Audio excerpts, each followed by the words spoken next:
19 raw followers, all I need. Right, hello everybody. I'm a bit late, well, this time it's somewhat the same reason.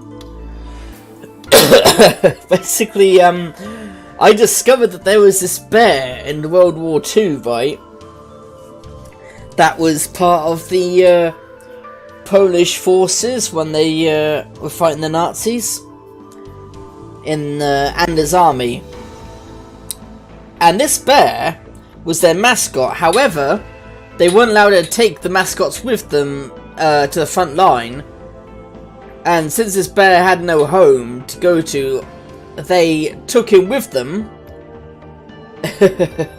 And this chain-smoking, alcohol drinking bear at one point started carrying howitzer shells to help them load the howitzers to fire at the Nazis. So as you can imagine, the scene of this must have scared the shit out of the Nazis. A bear that's working with the Allies against them. I mean, shit, that would really scare the shit out of you, wouldn't it? And to top it off, to make things somewhat funnier, but also quite interesting, my grandfather was in that regiment as well. So, you know. Anyway, where we last left off, yeah, oh shit, poor Yui was dead. She was found, cut up thanks to, Ito, although not really Ito himself, but more due to the fact that he was being controlled. So he was just being controlled by this person.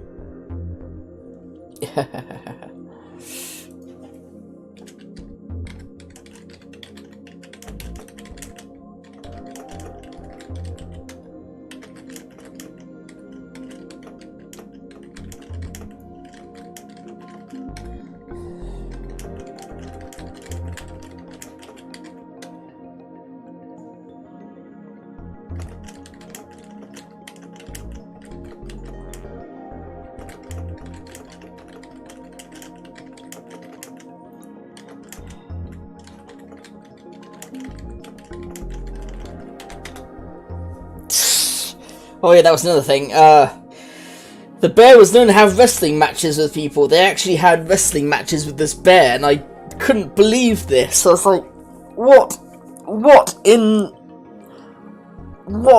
the hell? It sounds so bizarre and ridiculous.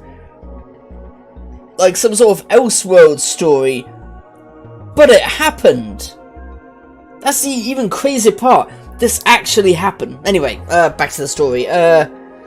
Yes, poor Yui is dead, thanks to what happened with Ito being mind controlled by that person.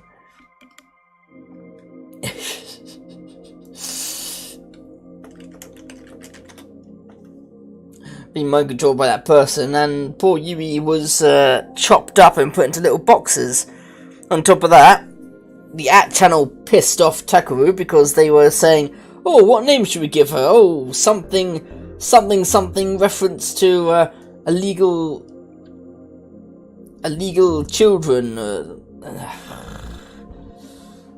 And, you know, various reprobates making rather disgusting comments. Which is even worse when you, of course, remember that poor Yui was, as it was suggested, raped during the chaos that happened with the earthquake. So it's just doubly disgusting, really. Anyway, there's only one more day left before murder time. So here we go. The school was empty since they had closed for Culture Day. Of course, no one from the newspaper club was there, and the room was empty and quiet. I'd been there, alone, since lunchtime. I wasn't sure how many hours I'd been staring at the map looking for a clue that pointed towards the real killer.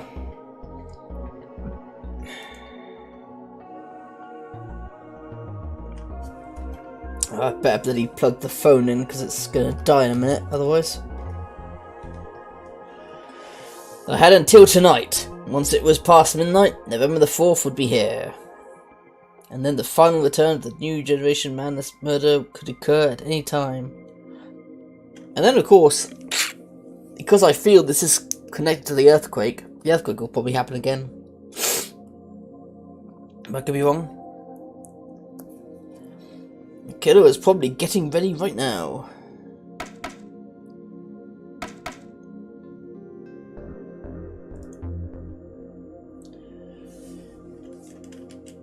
Addio.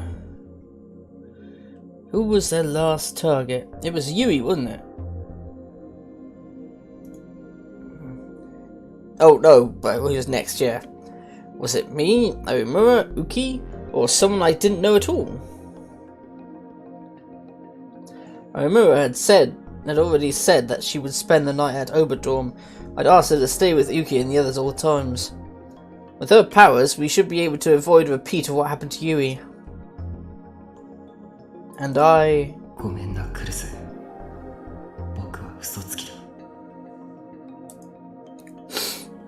I'd find the real killer and make sure they came after me. And then I'd take revenge for Yui. Yesterday I had spoken with Aomura and the others and gone over the things that didn't make sense.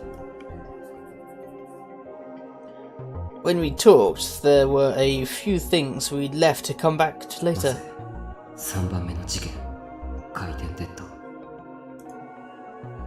Why did the policeman ignore us when he saw us inside the Love Hotel wearing hero uniforms? The answer was probably what I initially thought, that the officer was being mind-controlled. The only reason I could think of was that the killer wanted me to be at the scene. But I couldn't figure out why. I'm thinking I know why. It could be to try and scare you off.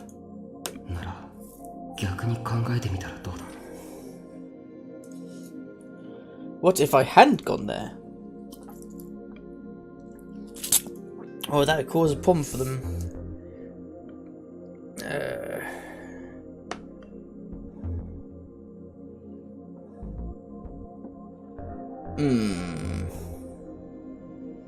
If you hadn't gone there...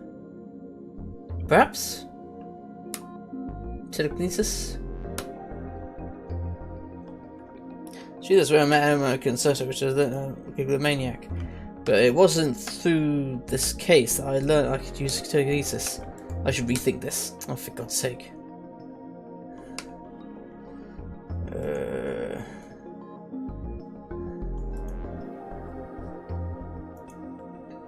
Connection between the stickers and such? That's right. I'd taken that video without even thinking about it, and after analysing it hundreds of times, I found the sumo sticker. Oh yeah, now I remember, yeah. And then I found the other stickers at the other murder sites. Then I made a video connecting the murders to the sumo stickers and uploaded it to the internet. And because of that video, our minor little newspaper club's site had gotten an incredible number of hits.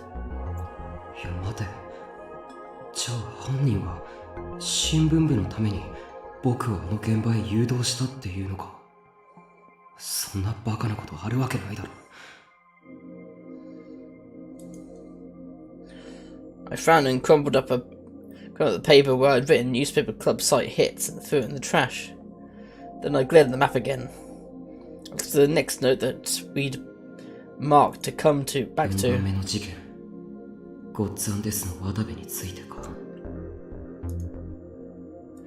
The real reason our site had gotten so many hits was that Watabe, the famous internet journalist, had gotten involved. That's why he decided to hold an interview with us. But just like I had said yesterday, I couldn't figure out why. The interview would have done nothing but fuel the flame war. So I guess that Watabe had already been under the control of the killer.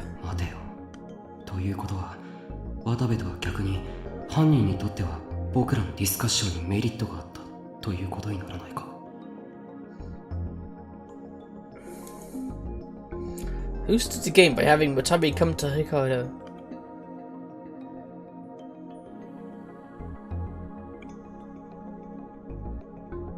Newspaper club? そうだ。最大のメリットがあるのは僕ら新聞部じゃないか。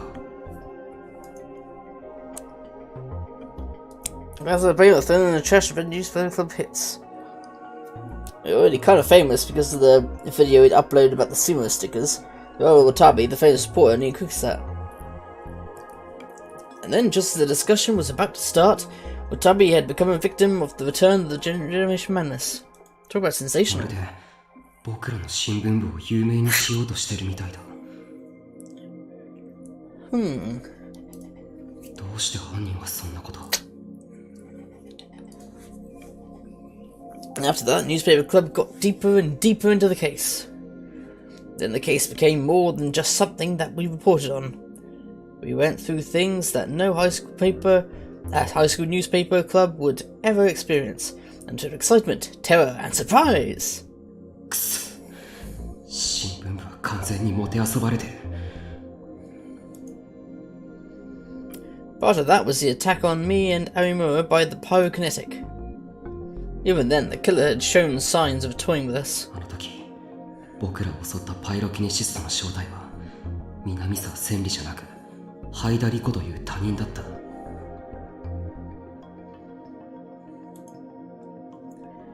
The killer had Senri's ID card. That was what had fooled us, and had also almost sent the case off in the wrong direction. でも、あの ID カードの謎だけは、昨夜ようやく解けた。 Because I had seen this about Mr. Senri's ID card in Kuruso's notes. Yeah, she put it under the memorial.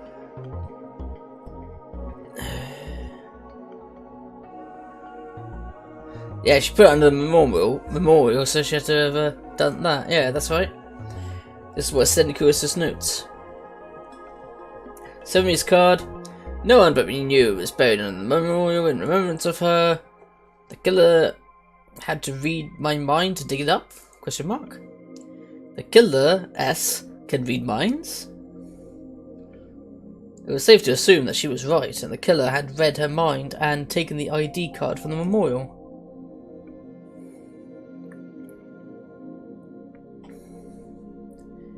But what was the reason? 真犯人はどうして南沢千里が僕を襲ってきてるように見せたかったんだ。一体何を狙って。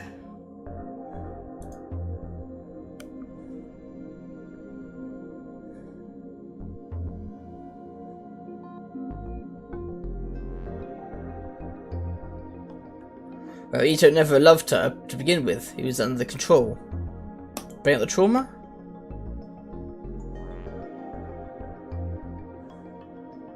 That's why I felt like the killer was using Mr. Senri to take advantage of my trauma.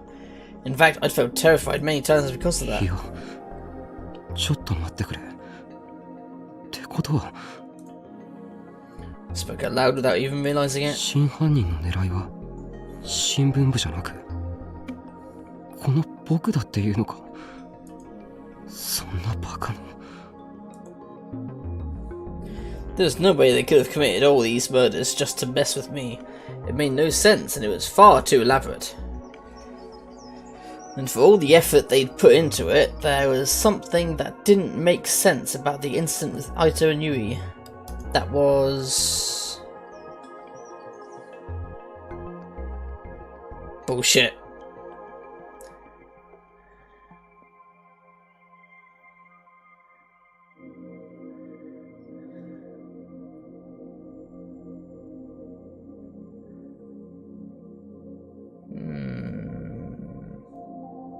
Perhaps.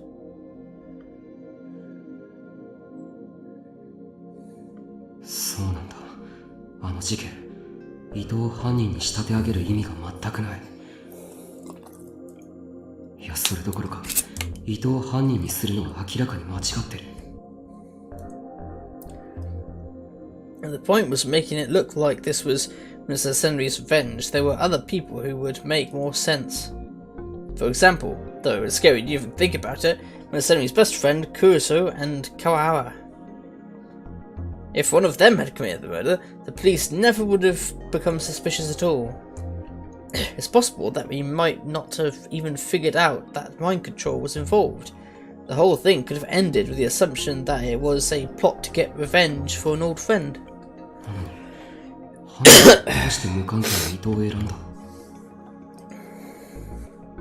And why did they make him tell lies that would be easily found out? What was the point? 伊藤はあくまでも操り人形で最初から真犯人が別にいると告白してるみたいじゃん。Then suddenly I stood up from my chair. それが狙いなのか。Takuru deliberately chose Ito, who had no motive at all, to commit the crime? Of course, we realised that immediately and started looking even harder at the real killer. But none of the cops, except for Shinjo, would believe in psychic powers.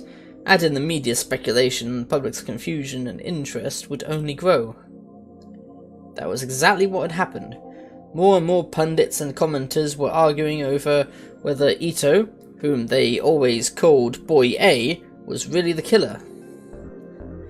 And of course, more of the thread showed up on Atchan, simultaneously declaring both his innocence and his guilt. There were even threads speculating about who the true killer might be, and they showed no sign of stopping.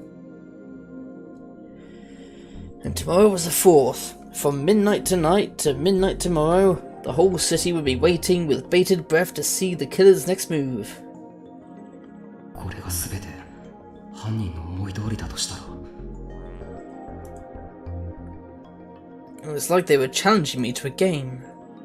They lured me in with the return of the new generation madness, which they knew I'd taken interest in. They used me as a samurai to drive me into a corner from which I couldn't escape. They were moving everyone around for their own ends, both wrong-siders and self-proclaimed right-siders, like chess pieces on the board. And they wanted me, the other player, to try and stop the last murder on November the 4th. Put my hand on my forehead and stared at the map, unable to believe it. たったそれだけのために。They killed all those people for that? That's why they did that to Yui? 違う。妄想だ。こんなの全部僕の妄想に決まってる。I could hear that I was whispering to myself. そうそう。この犯行の裏にはもっとすごい陰謀があるに違いないんだ。社会全体を揺るがすような壮大で緻密な陰謀が。And we'd been caught up in a huge plan, that's why this was happening to us. That had to be it. Suddenly I heard the sound of the ring phone. I looked around at the source. It was my smartphone, which I'd kept inside my bag. I quickly pulled it out and looked on the screen. Shinjo-san. I was just thinking about Shinjo. Shinjo had been visiting Ito at the hospital every day since he was the one in charge of Yui's case. If he was calling, that meant... Forced myself to stay calm and hit the answer button. Miyashiro-kunか? はい。伊藤、目を覚ましたんですか? ああ、2時間ほど前だ。2時間って、なんでもっと早く知らせてくれないんです？無茶を言わないでくれ。他の捜査員が病室を出ていくタイミングを待ってたんだ。こうして君に電話してること自体処分物なんだからな。Yeah, good point. で、伊藤は無事なんですね。ああ、意識レベルは改善されてきた。話もできる。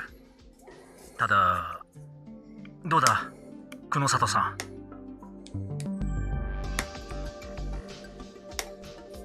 He couldn't stop his voice at the other end of the phone. 大脳新皮質だけでなく海馬や言語中枢にもダメージを負っている。無理をさせたらその後のことは知らないぞ。Shoo, shit. という状態だ。それでも伊藤君がどうしても君と話したいと言ってる。はい。いいか。変わるぞ。はい。 I gulped down the saliva in my mouth. Suddenly, I felt a terrible uncertainty in my heart. What was I supposed to say to Ito? Even if he'd been mind-controlled, he was still the one who chopped up my little sister. But I didn't hear any sound coming from the phone. 伊藤 I heard the sound of a deep breath on the other side of the phone. 伊藤大丈夫か In the end, that was all I could say. 宮代。あ、僕だ。許して。許してくれ。頼む。何？俺はゆいちゃんのこと殺す。いい。それ以上言わなくていい。I tried to cut him off, but he ignored me and started crying. でもゆいちゃんはお前の大事な妹じゃないか。なのに俺がこの手でダメだ。俺が死んだくらいじゃこの罪は償えない。償えないだろ宮代。That's a tough situation. なんだよそれ。死ぬとか言うな。しっかりしろ伊藤君。 Shinju's yells overlapped with my いいか words. 僕はお前がユイにあんなことをしたとは思ってない。本当の犯人は別にいる。本当の犯人。ああ、お前は無実なんだよ。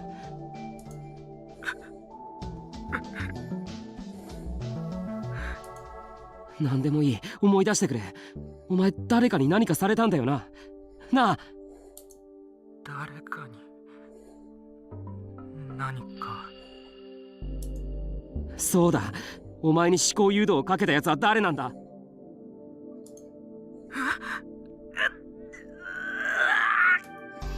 Oh shit. Suddenly I heard him scream in pain on the other end of the phone. 伊藤、どうしたおい。ストップだ。やめさせろ。脳波がおかしい。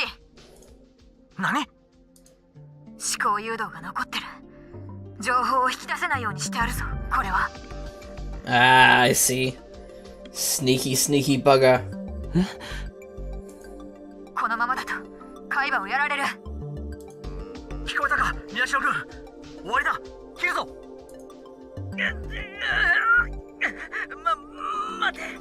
待ってくれ。電話切らないでくれ。 Just screams cut him off. 思い出せそうなんだ。もう少しで何か。伊藤君。伊藤、もういい、やめろ。 But Ito didn't stop. He was trying his best, enduring terrible pain, to tell me something. 宮代、あれは確か物質だ。Hmm? 物質？いつだったかわからない。俺の他にもう一人誰かがいて。ダメだ、もうよせ。うるさい。まだ宮代と話してんだ。切るな。伊藤、ゆいちゃんの仇が取れるなら、こんな頭どうなったっていい。 Even from here, I could sense his incredible determination. 聞いてるか宮代。ああ、聞いてる。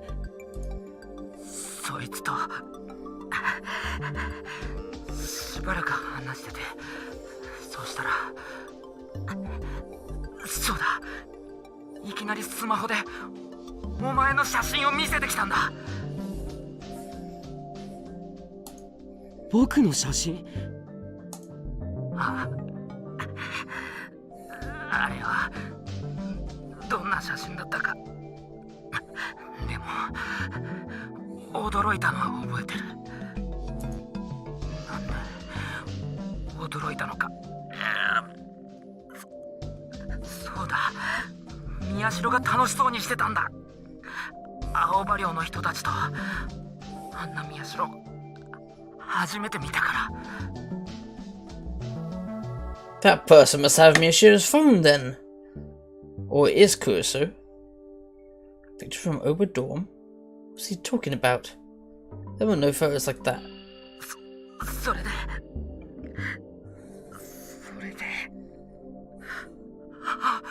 そうだ、そいつは笑いながら指さしたんだよ。この子を殺せって。Yui. It was Yui? The killer had a picture of me and Yui together. それで俺怖くなって逃げようとしたらいきなりドアからもう一人入ってきて、その二人が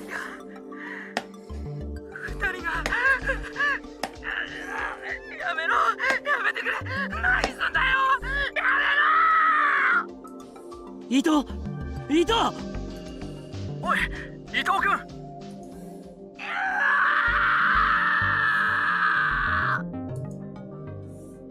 His mind had finally reached its limits.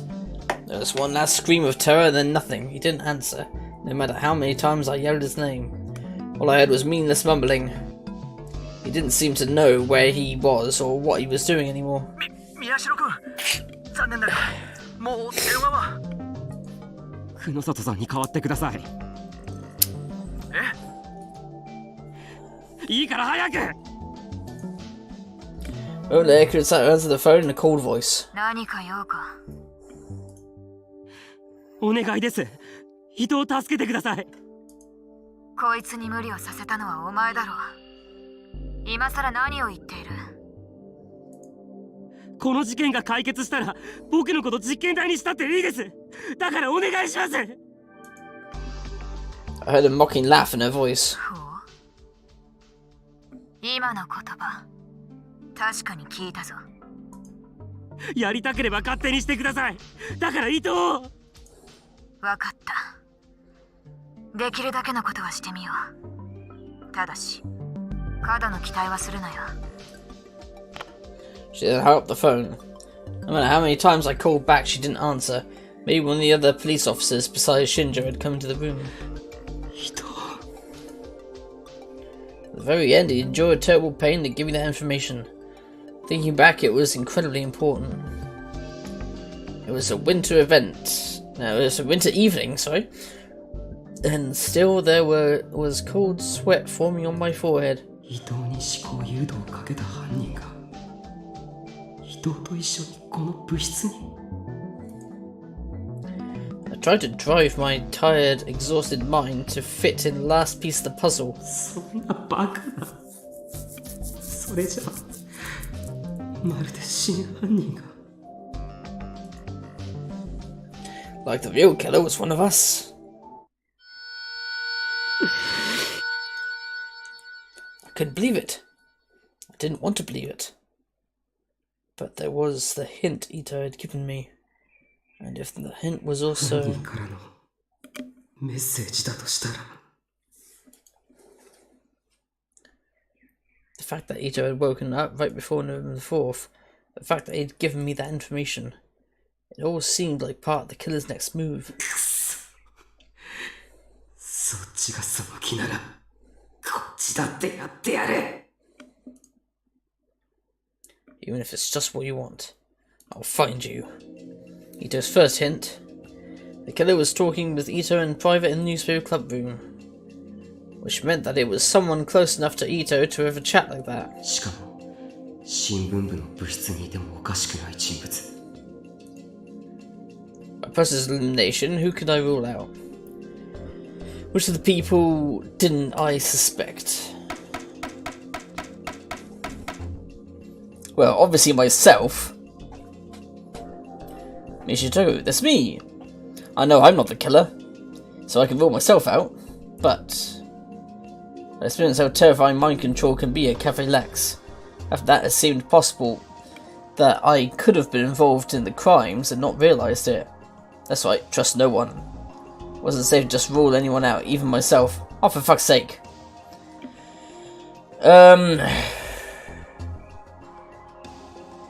Uki wasn't part of the club originally. Yeah, I could definitely rule out Uki.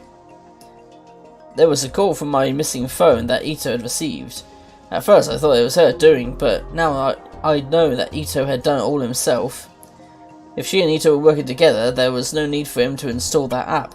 He could have just had Uki make the call. So I can rule her out.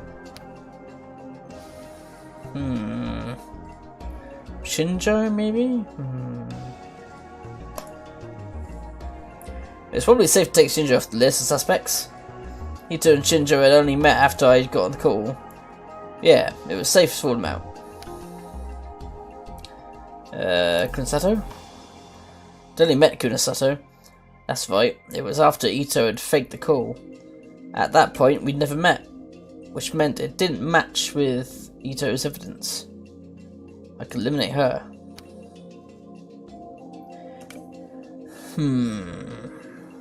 I would have thought it'd been obvious to eliminate myself, but never mind.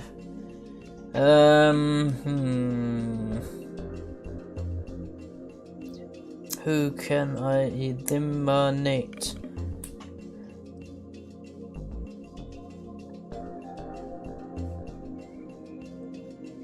Kurusu? No, I can't rule out anyone, not even Kurusu. Think carefully. There must be someone else I can rule out. Anyway? I shouldn't give anyone special treatment, even Sarika. Sarika could easily have been talking with Ito in the club room. In other words, she could be the killer. Arimura? True, Arimura was a part of the newspaper club, but she was known to come here from time to time. She probably told Ito while we were alone once or twice. It was too early to rule her out.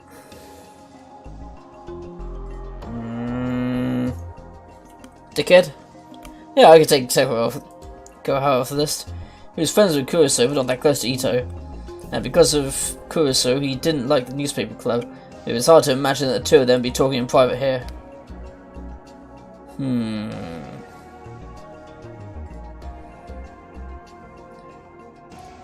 Teacher? He was the newspaper club's advisor. He would come by the newspaper club sometimes, and he'd probably spoke with Ito. In other words, I couldn't rule him out.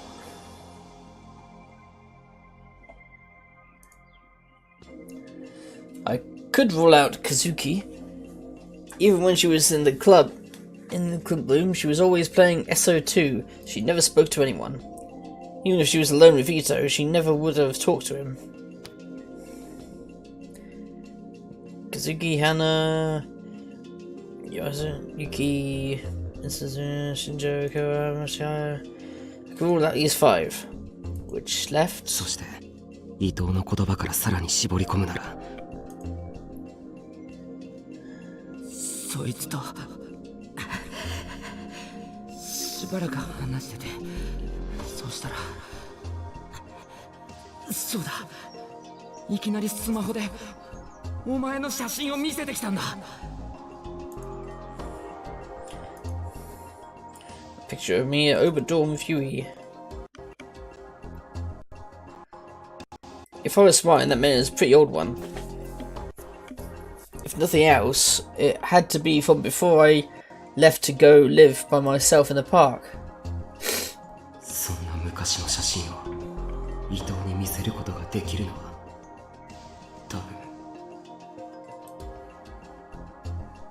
There are only 3 people who could have done it. I'm one. All my own photos of myself from the Vodadome had been lost for cell phone at AH Tokyo General. The phone had not been found yet. No, since I don't have any photos like that, I wasn't the killer. For a minute I was relieved, but then I realised my mistake. When had someone begun controlling Ito's mind? I didn't know. Maybe it was from before I dropped my phone. So it's possible that I could have shown Ito the old photo. In other words, I couldn't rule myself out. Yeah, that's why I picked you. そんな昔の写真を伊藤に見せることができるのは多分。Kurusu? She's also got on her phone. Kurusu with the pictures of everyone from her dorm, obviously. And probably old photos of me, too. Which meant she fit the criteria of the real killer. そんな昔の写真を伊藤に見せることができるのは多分。Not her, I'm certain. I don't think he would. Perhaps her? Sarika was my childhood friend. She'd known me longer than anyone. Of course, she'd probably have plenty of old photos of me. And when I lived at Oba dorm, she'd come over almost every day. She'd gotten along with everyone. Of course, she'd have photo of Yui too. In other words, she fit the criteria to be the real killer. Bloody hell. そして残ったのはこの3人か。I pursed my lips as I stared at the photos on the map. この中真犯人がいる。クルス、モノエ、あるいは僕。ニュージェネの狂気の再来事件で能力者たちを無残に殺し、ユイをあんな姿に変えた犯人か。I'd come up with a lot of different theories, but looking back at them, they all seem so impossible. At some point, the setting sun had disappeared beyond the artificial horizon created by the city skyline, and night was falling. How many hours were left until November 4th began?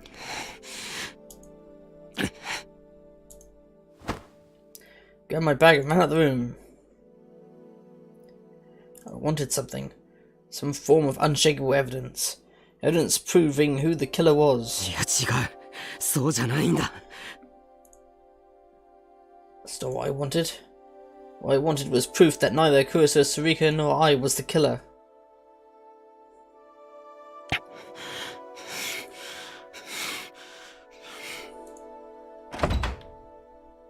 クルス。Hmm? I pushed my way through the media camps that still crowded around the clinic and ran inside just as Uki was coming out of the exam room. She was holding Yutu's laundry and she nearly spilled it on the floor when she saw me.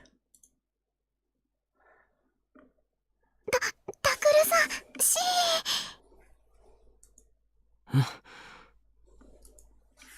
ゆうとくん、お薬を飲んでやっと眠れたんです。だからお願いです。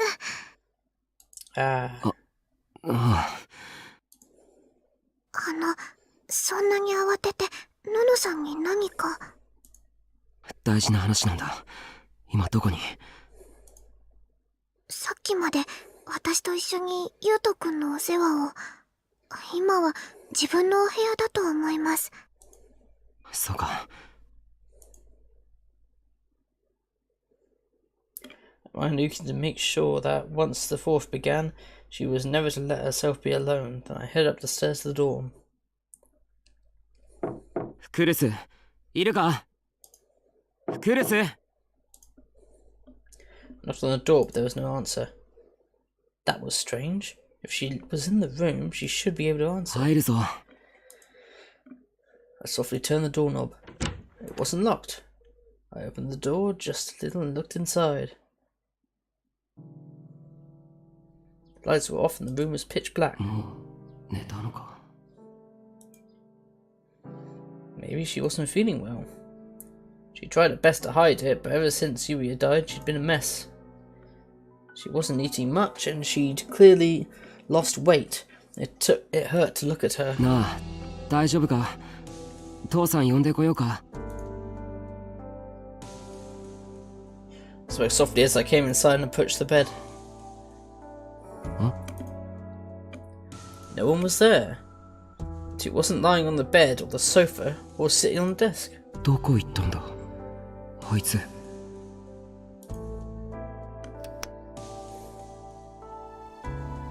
I turned on the lights, but the room was completely empty. I remember that she'd said something about sleeping in my room before, and checked there.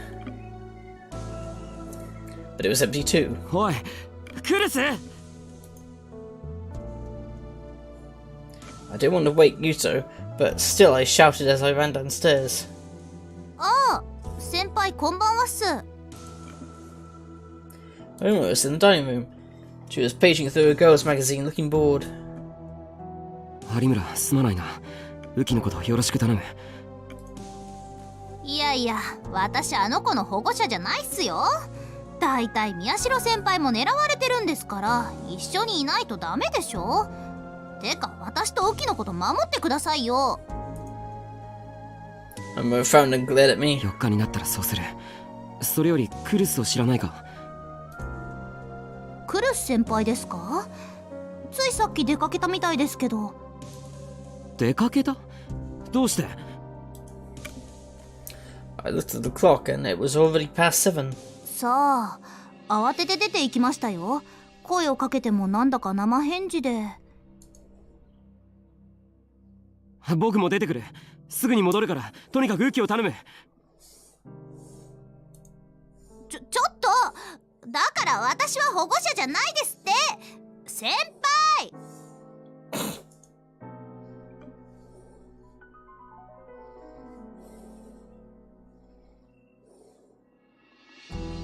She screamed at me, but I ignored her and ran down the stairs. I had a terrible premonition and my heart was pounding so hard it felt like it would just burst out my chest.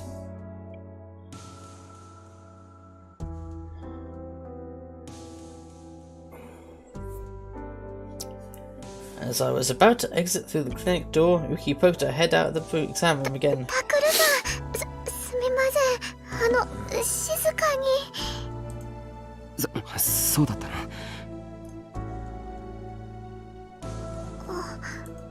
何かあったんですか？いやなんかクルスのやつが Then something caught my eye in the exam room. It was Dad's computer, the one Kuroso had been using before. A pair of stereo headphones was plugged in the front audio terminal.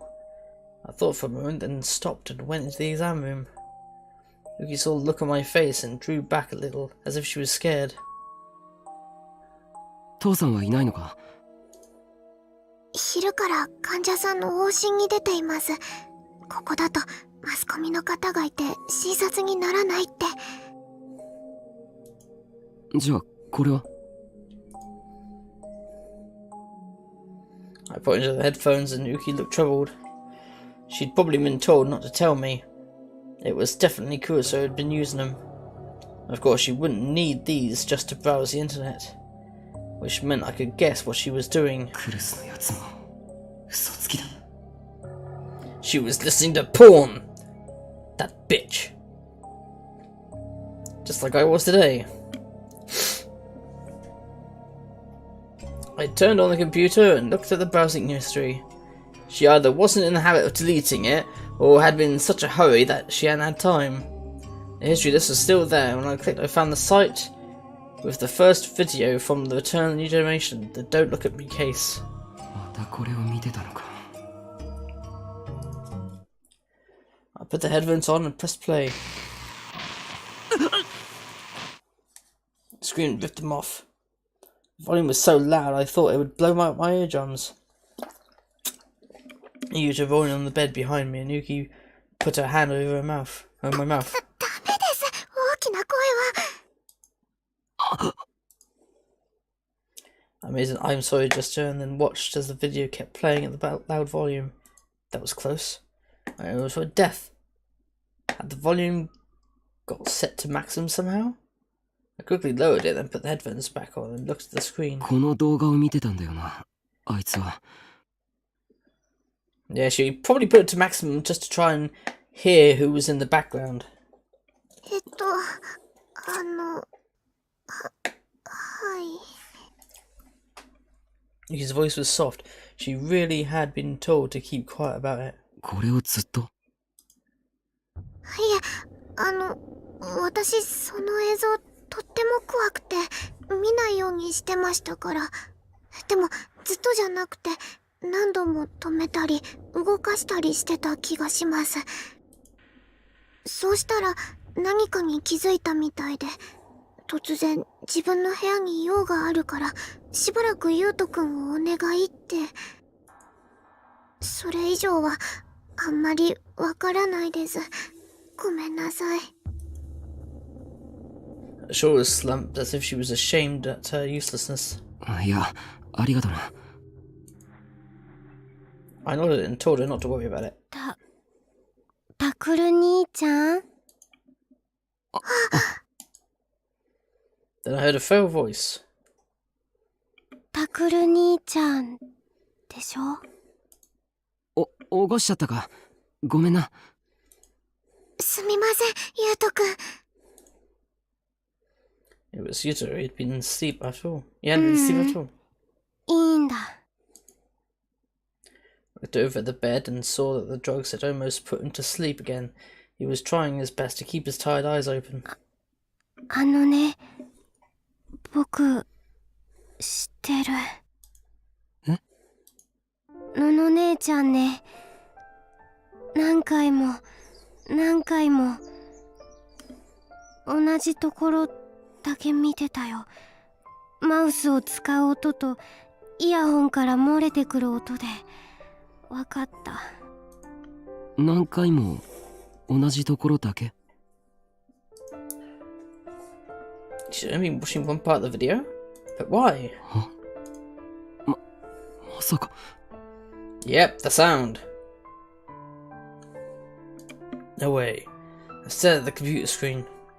Had Gustav found something? Some clue to the killer? Did she find something in this video? タクル兄ちゃん。え？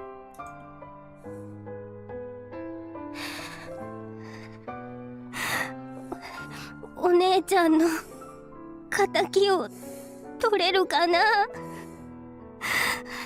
僕とお姉ちゃんをもう二度と会えなくした悪いやつ捕まえられるかな？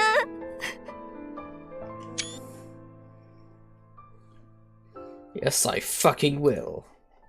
ああ、任せとけ。僕が捕まえてやる。絶対に捕まえてやるからな。お姉ちゃん。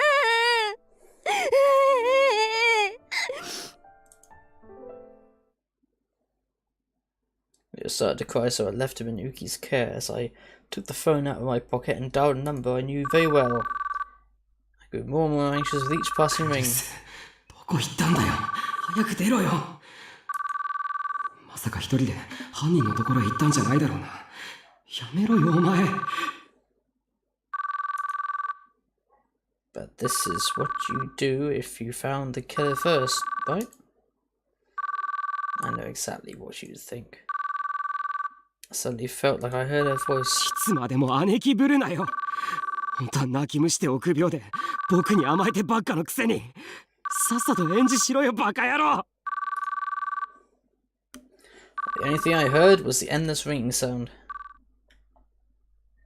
November 3rd, Tuesday.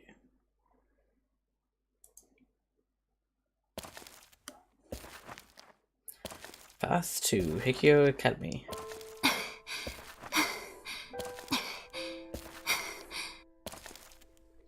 She was walking alone along a empty street. Everything was a little heavy. She'd been walking for a long time, and at a fast pace. Is that walking? It sounds like she's dragging her feet or stomping through mud. She was wearing a school uniform. There was a school rule that said whenever you went on campus, you had to wear a uniform. It was funny to realise that she was obeying it even now.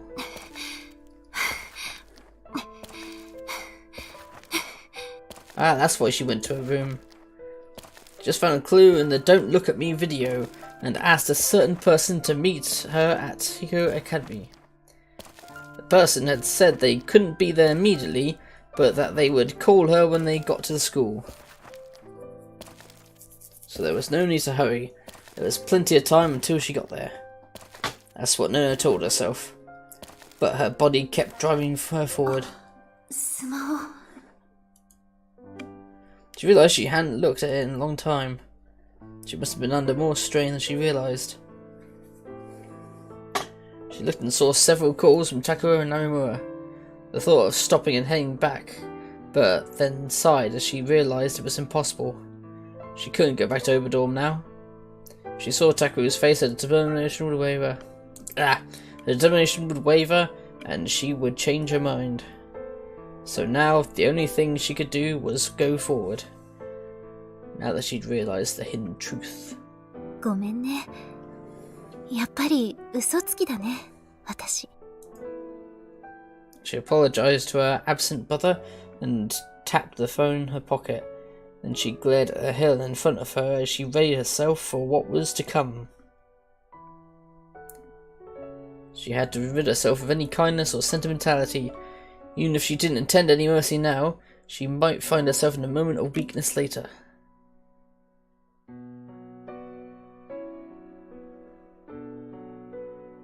At night, the academy was an ominous, dark silhouette amid the dazzling lights of Shibuya. It was as if it knew what was coming. Usually there was a guard in the room attached to the front gate, but for some reason she couldn't see him. He's probably either dead or he's been told to bugger off. Yeah, felt tense. She shook off her uncertainty and went inside.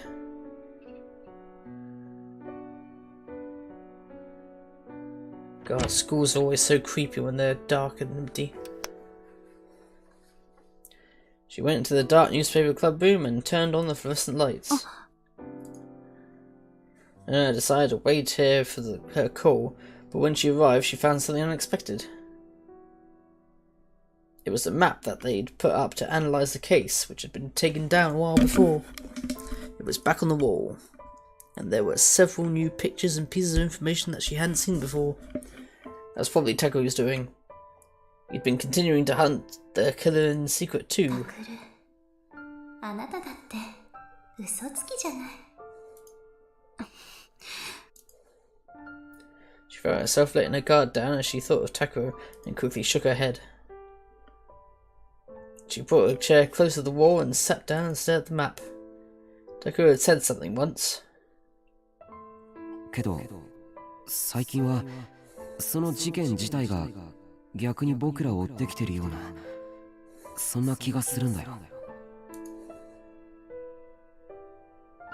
Looking back, several things had happened that could only be explained that way. Kuso had decided that Takuru's life was in danger because he was a psychic, and that she was going to save him. But if the killer was just after Takuru's life, there were more direct ways to go about it. But instead, they got the Return of the New Generation Madness killings, and what had happened to Yui. It would have been easy for them to take Takuru's life. But just like Takuru had said, the case seemed to be slowly closing in on them from all sides. Which meant... タクルの命じゃなくて、タクルに関する別の何かが目的。 That was the only thing that made sense. But she couldn't figure out what it could be. ただ、 Then she saw a piece of paper on the board. Ada had Minasami's ID card.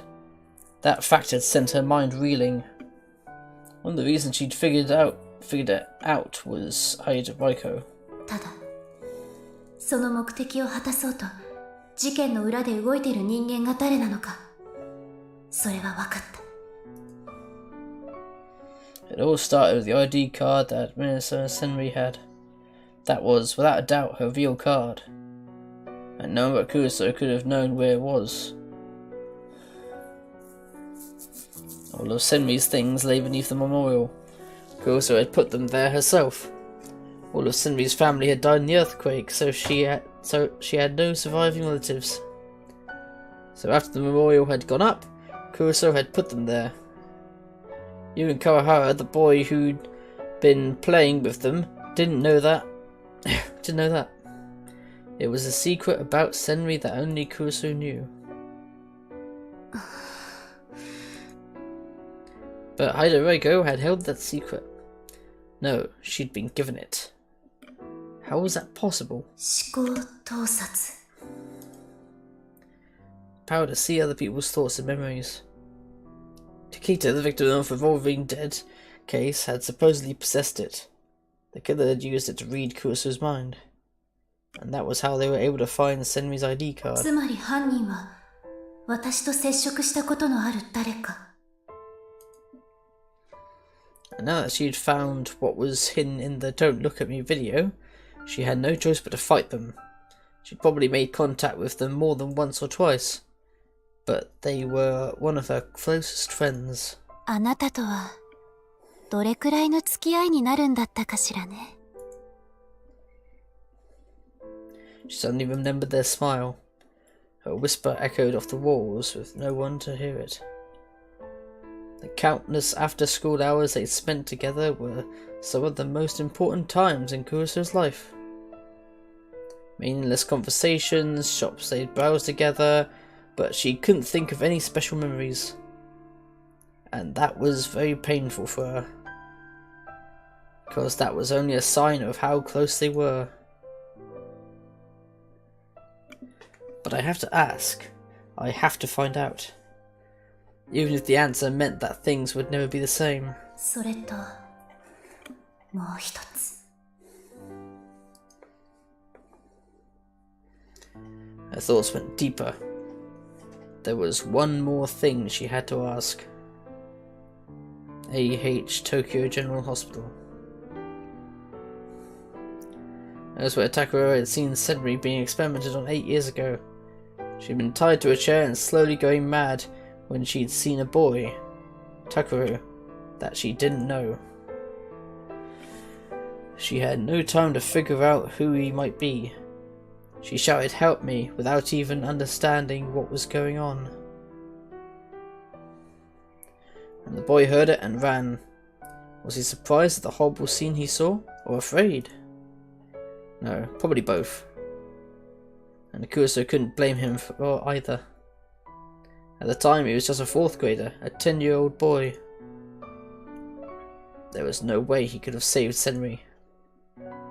That's why Senri didn't hate him. Kurosu knew that. She tried to tell Takuru many times and failed about her one big mistake. That was why she knew. And that was why she'd always been suspicious. 8 years ago, when that boy had witnessed Senri being experimented on, he was alone. He was outside the room where the experiment was being done. Wait a minute. Just a single timid boy peeking through a tiny crack in the door. Alone?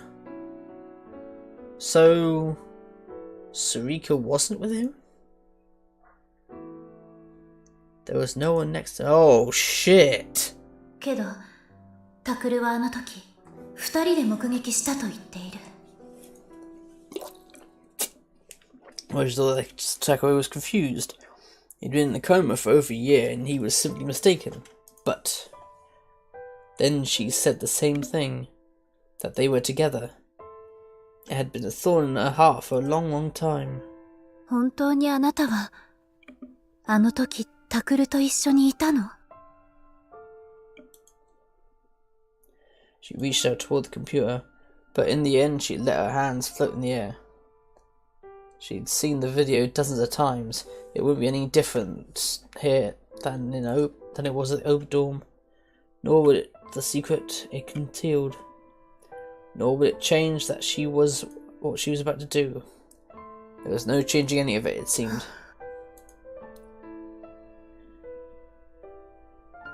It took a long time before they called her.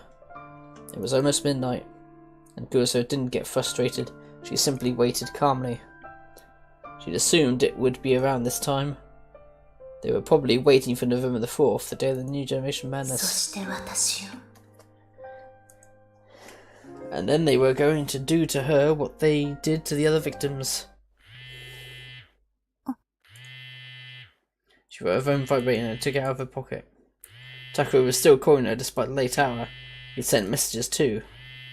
Of course, Kuso hadn't answered at all. Was it him again?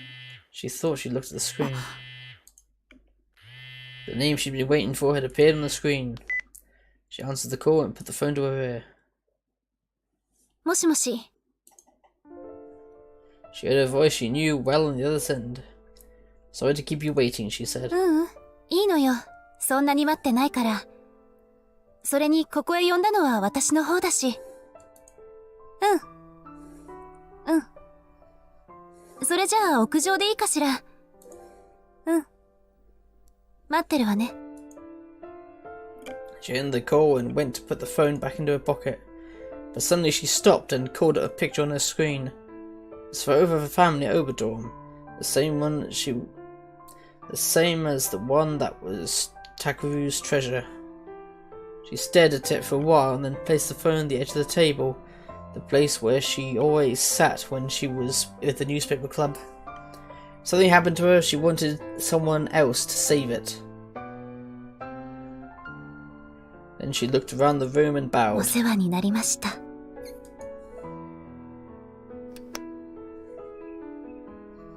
She turned off the lights and the room became as dark as the abyss. Don't act like you're never coming back. He wasn't by her side to tell her that.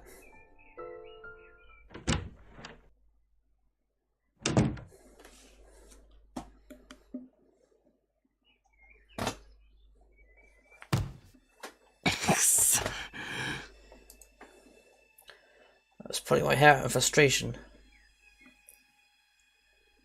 I'd already watched this video 100 times. It was, of course, the video of Utani, the Don't Look at Me victim. He'd wept tears of blood, lost his arm, turned his desk red, and died. Not only was I watching a shocking, gory video over and over again, I was searching desperately for clues I had found. I felt like I was going crazy. クルス、出てくれよ、クルス。 Listen to it! Each time I finished watching the video, I called her phone, but she never answered. So I fingered down the end call button and started up the video again. Maybe it was something in the user's comments, not the video itself. I thought it might be, so I checked everyone, but nothing had struck me as unusual. It was just a flood of meaningless comments going from right to left. Or left to right. And only a few of them were actually worried about Utani, which just pissed me off more. 一体この動画に何があるって言うんだよ。 I expanded it to fill the screen. I tried slowing it down, but there was nothing. Had Kusa found something there? Takuru-san.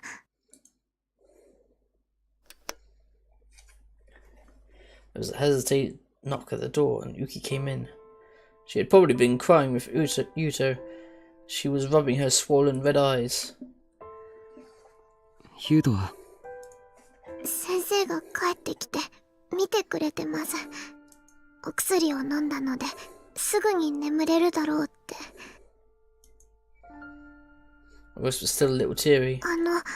何かわかりましたか？いや、ダメなんだ。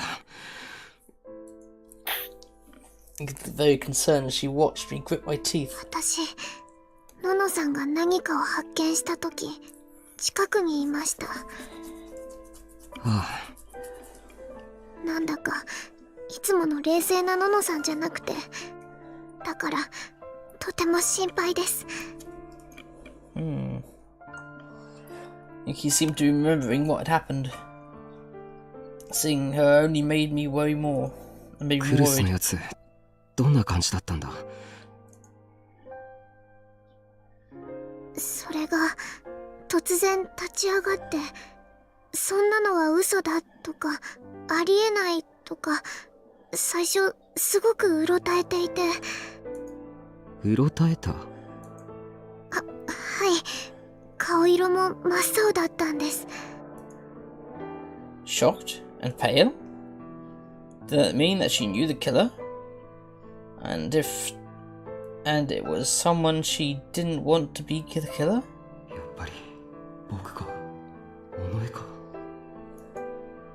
The second one. And then I shook my head. ごめんなさい。本当はそこで私がののさんの力に慣れていればこんなことには。いや、それはいいんだ。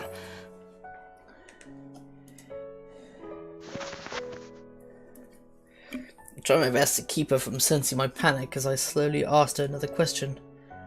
For now, I wanted any hint, no matter how small.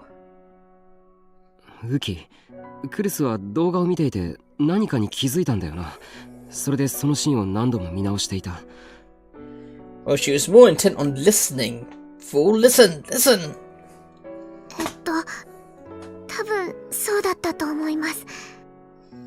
God, I'm starting to sound like a bloody fairy from Legend of Zelda Ocarina of Time. Listen, listen, listen, hey, hey, listen, listen, hey, listen. それがどのあたりかわからないんだったな。すみません。She looked down toward the ground. I quickly shook my hand. いや、責めてるとかじゃないんだ。そうじゃなくて。What should I do? What do I ask to get the hint I need? ダメだ、わからない。Tell me, Kurosu. Where is the clue? Come on, tell me. 情けないっすね、先輩。Yeah, I quite agree. And then, I suddenly heard a voice behind Uki. I looked up and saw Amuro playing with her twin なん tails. すかその顔。泣きそうじゃないですか。うるさい。お前に関係ないだろ。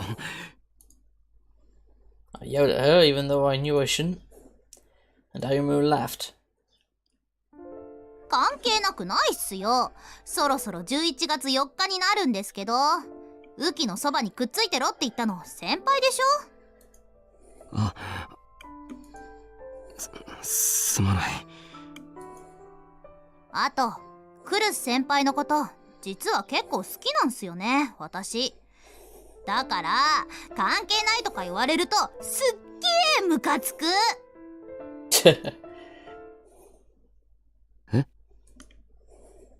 Amoro's face suddenly became serious. And then she yelled. しっかりしなさい。そんなに焦ってたら気がつくものも気がつかないでしょ、このバカ。ってクルス先輩なら絶対に言うと思います。有村。ねえウキ、クルス先輩が何かにびっくりして、でその後映像を何度も見直したんだよね。はい。その時ってどんな様子だったわけ？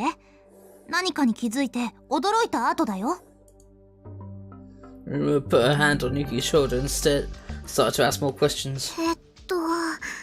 ののさんすごく真剣な顔になって怖いくらいでした。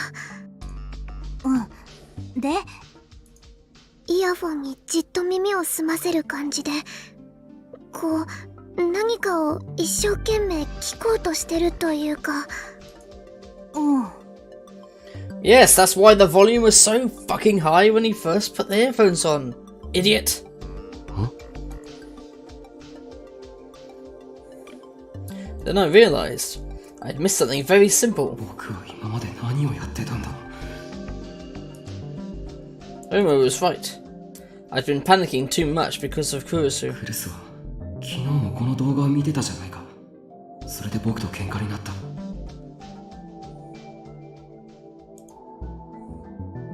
But she wasn't wearing the headphones then, and the computer had been set at maximum volume. What if that was deliberate? どうしました先輩？音だ。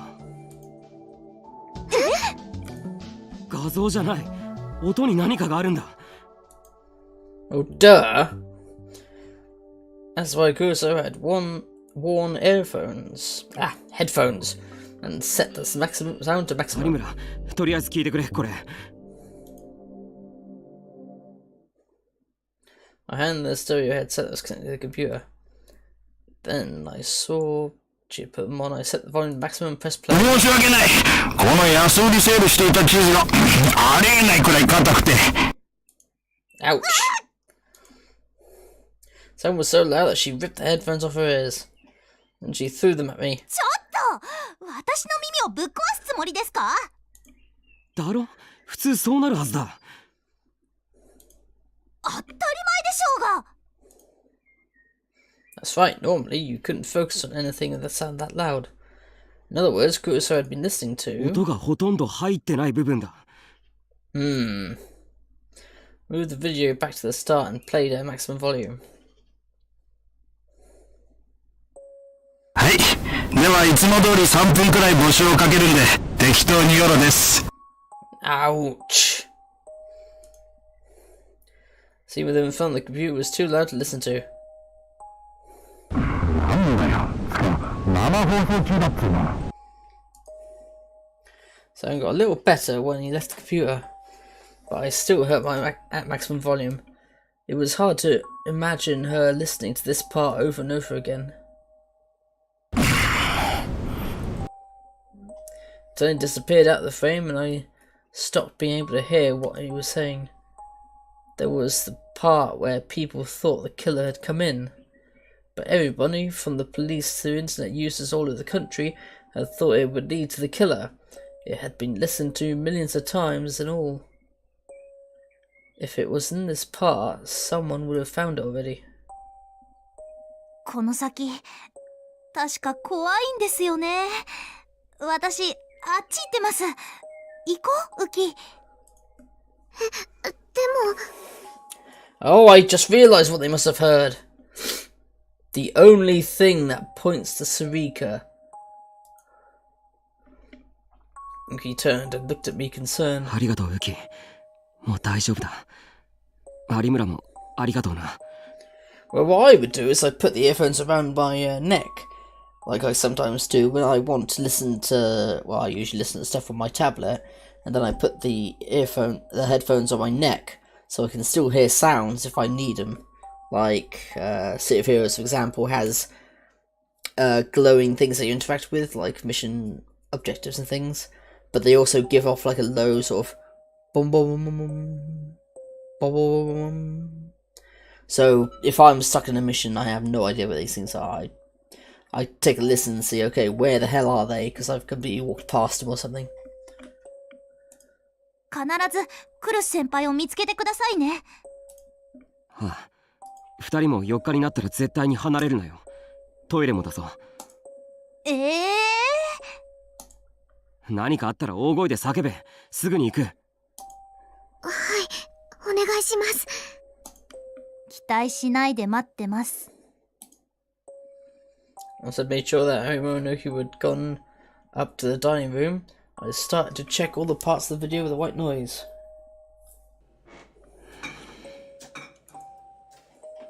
Not here. There's that knock. Not here either.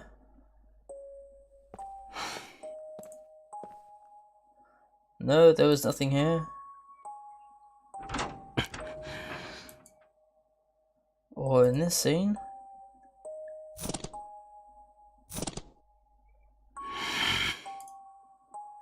Nothing here either. So, irritating white noise. It's hard. It was harder than it looked to focus all your nerves on them. My hearing started to fade and I started to lose my sense of balance. My head felt heavy and I suddenly had a terrible headache. I grit my teeth and fought through the pain. Chris had gone through this and in the end she'd found something. I had to do the same thing. And then I heard a tiny noise. Paused the video without even realising I did so. 今の。は。 Put my finger on the earphone by ear and pushed it in deeper so I could hear it better. And then I used my left hand to move the video back and press play again. なんだこの音。 Oh, I know what it is. There was a scene where Utani was cutting what he described as cheese beneath the deep fluorescent lights. And through the sounds of the knife, I could hear something else. もう一回 Play the video again. この音確かどこかで It's the Gero Foggy Foggy Fog. I knew that sound. I'd heard it very recently, very close to me. Played it again and again.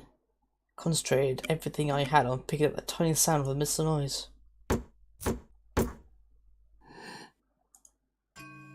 I finally realised what it was, and suddenly I felt a cold pillar of ice up against my spine. No, you could call it sheer terror if you wanted to. My hands shook and sweat poured out of every pore in my body. It felt like the room was spinning. だろう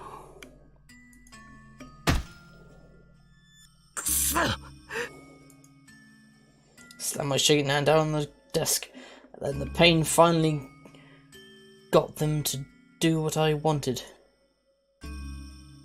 It took me several tries, but I finally managed to open my Pokécam and power it on.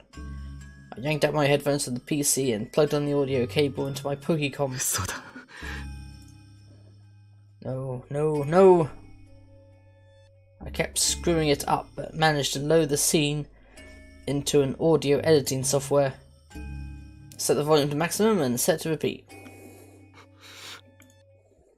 And then I hit the play button, my hand still shaking. Yep.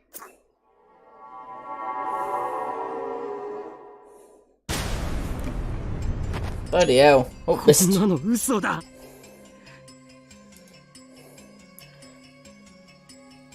Slammed the Pokémon down on the floor and called her my phone. Ooh.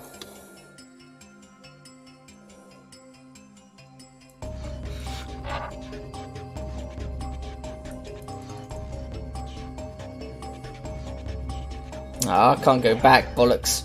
Oh well. The phone rang and rang. Once, twice, 3 times. やっぱりクルスはこの音に気づいて Yep. Kept ringing. 6 times, 7, 8. It was as if she was ignoring me. ダメだ出ない I ended the call, and this time I pulled up Kusa's number. I tapped the call button, but I got the same result. なんでだよ They kept ignoring me. No matter how long I waited, I couldn't hear Kusa's voice. I hung up the phone and ran out of the room without even knowing where I was going.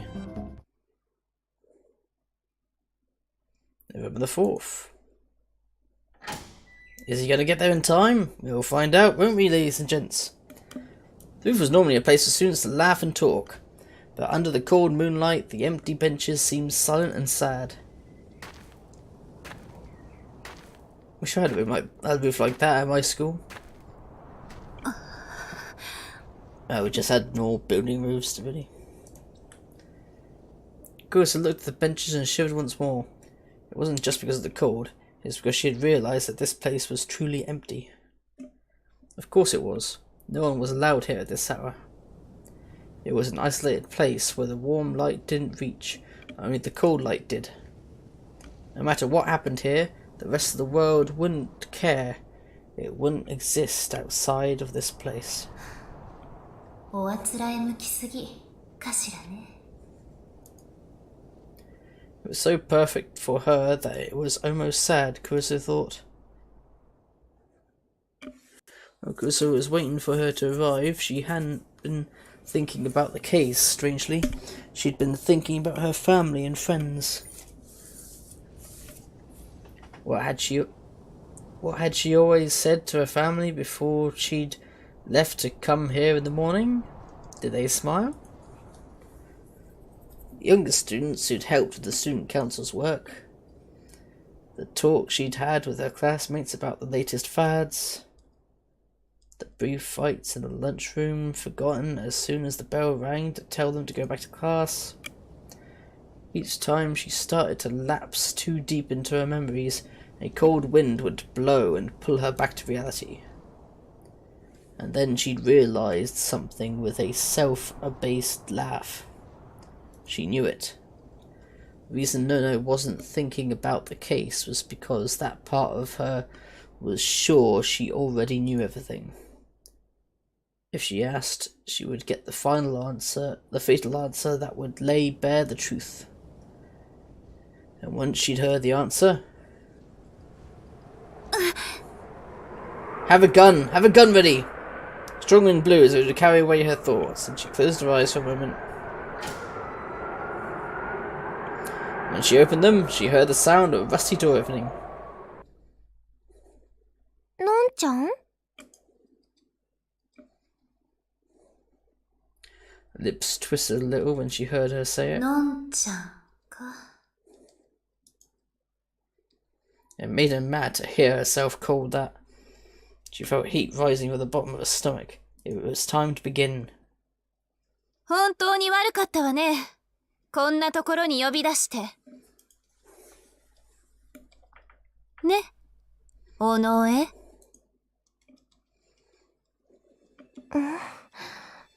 のんちゃん Stop the innocent act! Did she realize that Kurusu was using a different name? Or did she sense something instinctively? Sarika repeated herself, this time with a suspicious look on her face. She tried to get closer, but a glance from Kurusu stopped her. Sarika froze. 答えなさい。あなたなの？何が答えなさい。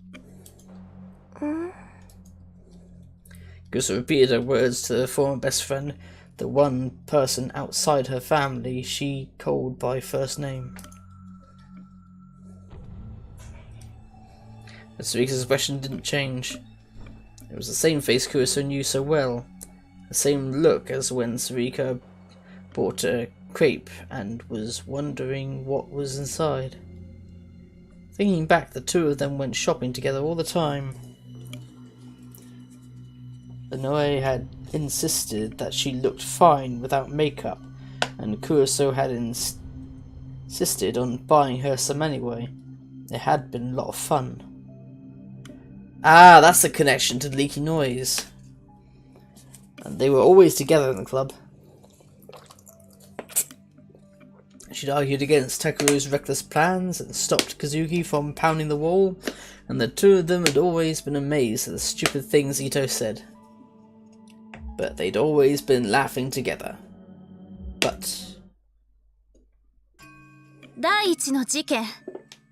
あそこにいたのはあなたよね。わかんないよ、のんちゃん。さっきから何を。映像に音が入ってた。私のよく知ってる音がね。In the Don't Look at Me video, she'd heard the strange sound of Sariko's Gero Froggy maid. So she had a bad habit of unconsciously fiddling with it whenever she was focusing on something. Kurusu took a step closer to stop herself from falling over, and glared at Sarika with a challenge in her eyes. That's right, Kurusu was glaring at Sarika. ちょっとのんちゃん。答えなさいって言ってるでしょ。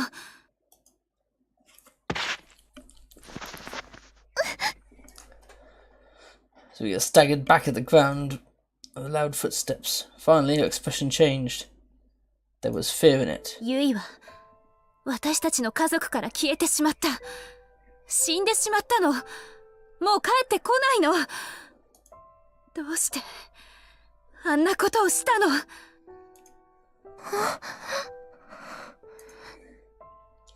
Sarika stayed quiet, the terrified expression still on her face. Was she really terrified of Kurusu? Or was she trying to fool her? Or... did she have a separate personality that had the powers? That was an interesting idea. Kurusu took another step forward. 8年前のあの日、あの病院の地下にあなたはいたの？タクルと一緒に本当にいたの？答えられないわよね。だってあなたは絶対にあそこにはいなかったもの。それは私が一番よく知ってる。それじゃあ、あなたは一体誰？ Kurusu's question was something she'd wondered about ever since Inoue had said she'd go into the basement with him. It was the one last thing she'd been unsure of, which she'd kept quiet about to protect her own secret. Until a little while ago, it had seemed like it didn't matter. She was willing to go her whole life without finding out, because Inoue Sarika was someone she loved. But now... 言いなさい。あなたは誰？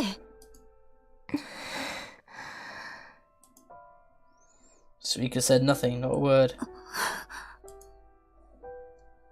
Did she really not know anything? Thought crossed her mind for a moment, but she quickly kicked it away. That was just what she wanted to believe. She'd had suspicions about Sarika for a long time, but she'd ignored them because she was too afraid to ask. So that had been Yui's death. Kurusu raised her hands and brought them together as if offering up a prayer. And the next moment... What the fuck?! I knew it! Well, I suspected it. I suspected it! She brought them down hard and straight as if swinging a sword. Well, I think that proves it. So we can move back just a little.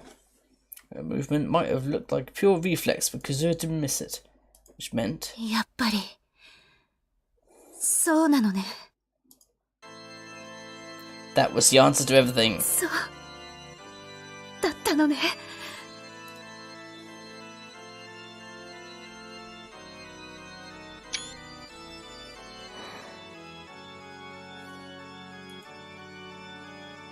So his face became blank and expressionless. Everything's frozen. Probably gonna hit the button too many times. Whoops. She didn't frown or sigh at her own failure. Her manner became that of a beautiful doll.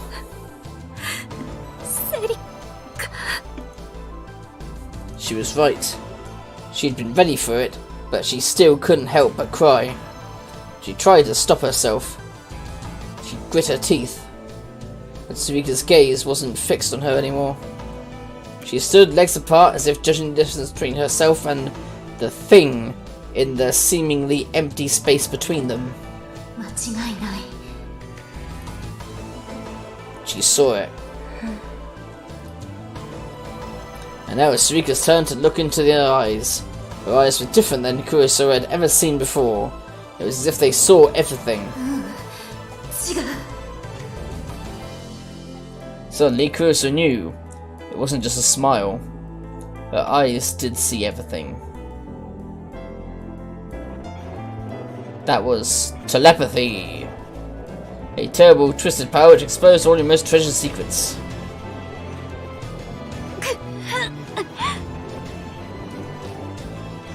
She heard the sound of herself clenching her jaw, and then she fought the tears and turned herself over to the rage that was boiling within her. That's a badass sword!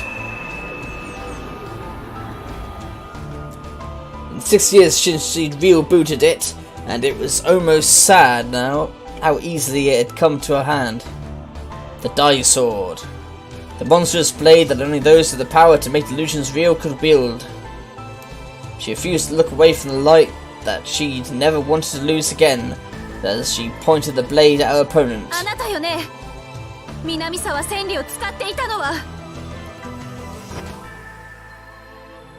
お前に言われたくないよ、クルスノノ。 Her voice made Kurusu shiver.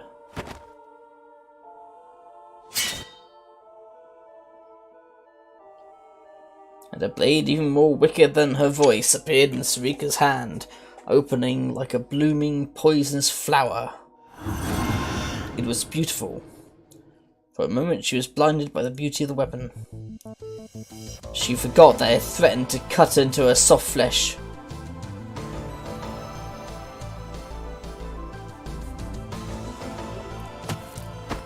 Oh, whoops. Sarika leapt off the ground. The distance between them was closed in an instant. Gusto brought down her own sword as hard as she could, without even time to follow her movements.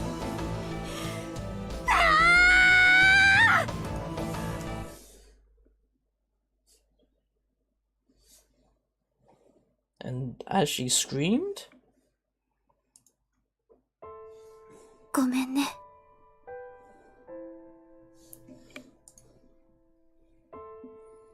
she could hear her voice. By the time she realized she was talking to Takuru, it was too late. The light flashed in front of her as if driving the thought from her mind.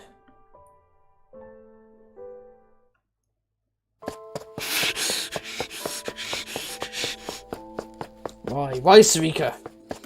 The same thought was going through my head like I was an idiot. I couldn't think. Why? What was she doing at a murder scene? Saliva caught in my throat as I moaned in pain. It took a lot of effort to keep myself from falling over. Damn it, I didn't have time to waste here.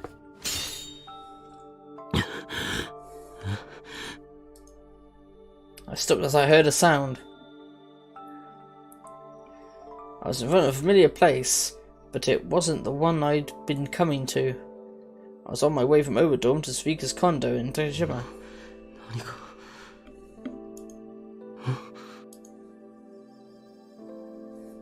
Saw something strange at the corner of my eye and looked up at the school building. The school at night was an imposing sight. That rhymed. And on top, I could see a feeble light like a fluorescent bulb that was about to burn out.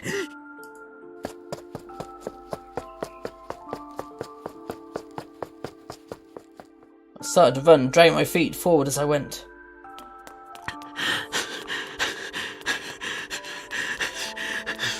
I raced up the stairs of the building without even bothering to take off my shoes. The lights in the yard illuminated my face with a certain rhythm as I ran. But the light was something different. That strange, dull light.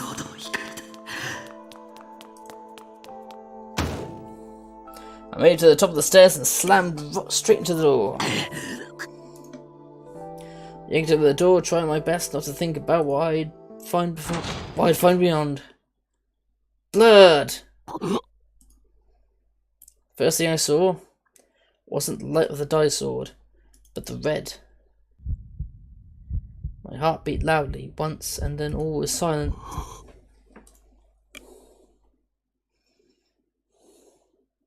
Didn't feel anything at all. It was as if I totally frozen at what I'd seen. She was lying on the ground in front of me. Her clothes were red. Someone was in front of her, looking over their shoulder at me.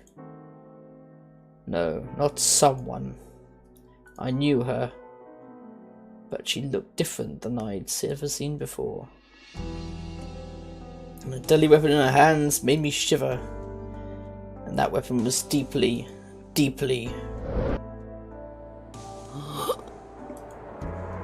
A strong wind blew toward the open door. It was as if someone was trying to push me back in it. As if they were trying to get me away from the threat in front of me. She'll kill you too, run away now. Was the voice I heard an illusion? Or was it the person I cared about?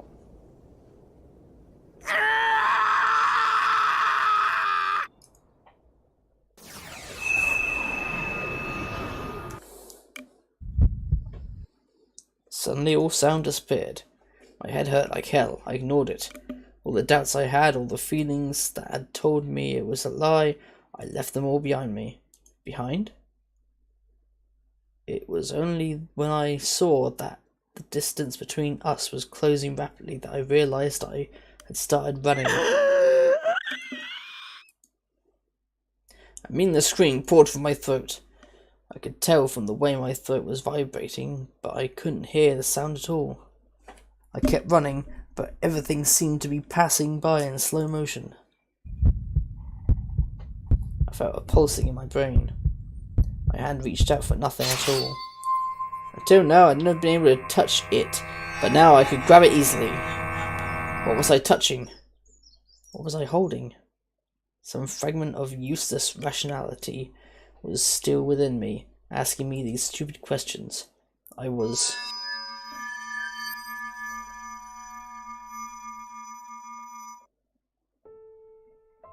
holding the thing that was going to slice her apart. My own delusions made manifest by real booting. A twisted blade that weighed nothing at all. When I swung the die sword, it was more than close enough to hit her. She'd already turned around and raised the die sword up from below. Why did she have a sword too? I didn't know. Before I could think about it, I brought down my weapon with all my strength.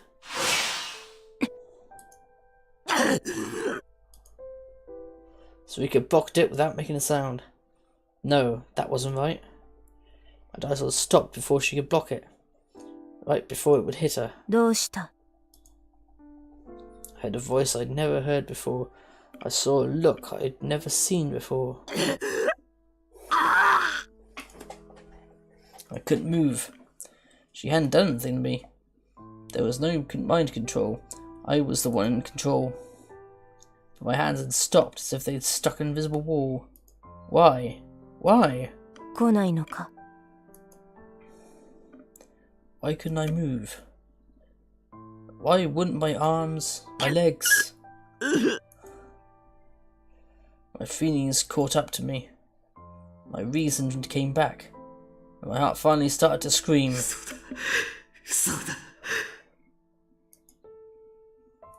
Why would Sarika do this?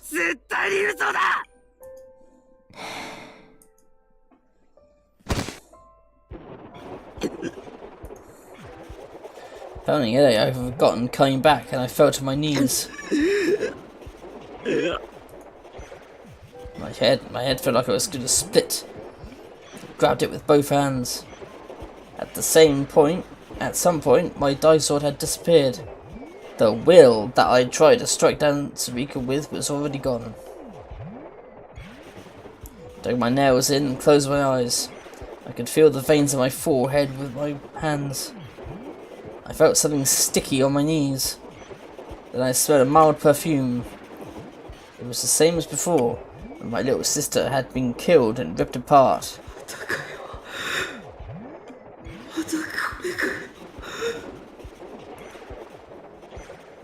It was the blood of someone who was every bit as important to me as my little sister, Kuruso no. Who had done this? Who had come at her with a blade and cold eyes?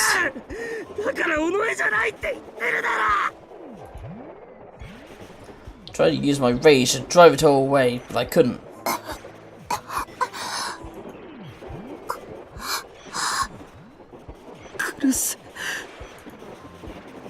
I heard a wordless voice. I forced my eyes open.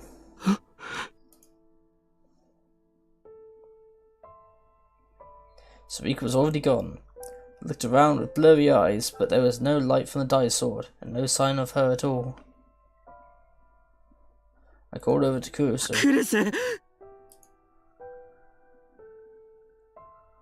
She was crying. Big tears fell suddenly from her unlit eyes. Her chest was stained red, and each time she breathed, more blood came out. Pushed my hands up against the wounds. It was the first time in my life I had touched a girl's chest. It was so soft, but the dark, sticky liquid kept pouring out and staining my... I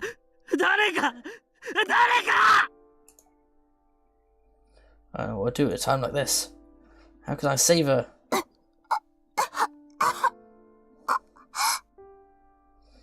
She was going to suffocate. As she started to cough, I put my hands behind her head and quickly turned to the side. Blood poured forth from her mouth and fell onto the ground.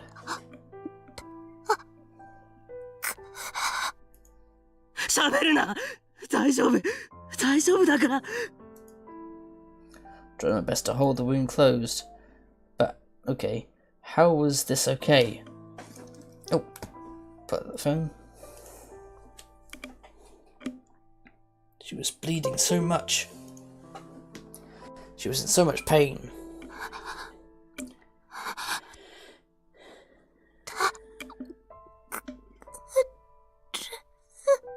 だからダメだ喋るなって Yusa's face twisted and she started to cry again. And...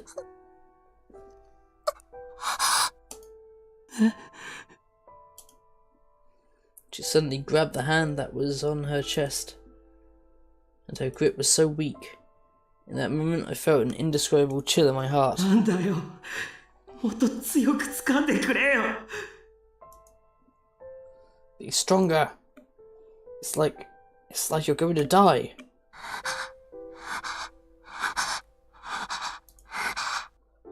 Her breathing was getting so shallow that she couldn't speak. But she tried to grab my hand and bring it next to her head. ダメだ傷を押さえてないと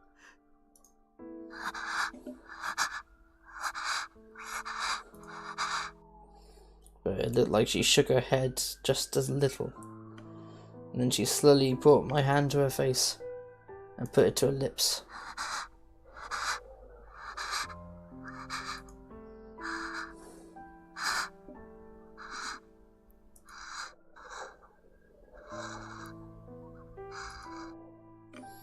But my fingers clung to her purple lips and shone like beautiful gloss. 嫌だ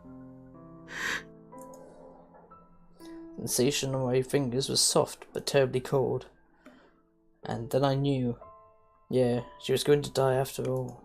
そんなのダメだ絶対にダメだダメだ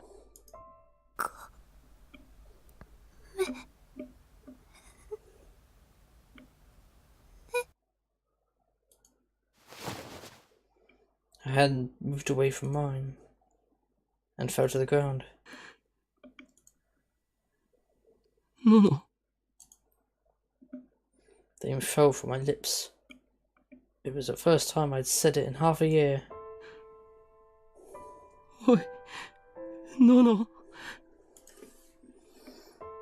It was the name of my big sister who always protected me. 起きろよノノ I lifted her up and held her tightly in my arms. She didn't move at all. なんでだよこんなのあれかよなあノノノノ I called her name again and again, knowing that from now on she would never answer me. At some point midnight had passed and it was November the 4th. The last of the return of the New Generation Madness murders had occurred right before my eyes. たった今、警察から異例の発表がありました。実名による未成年の指名手配です。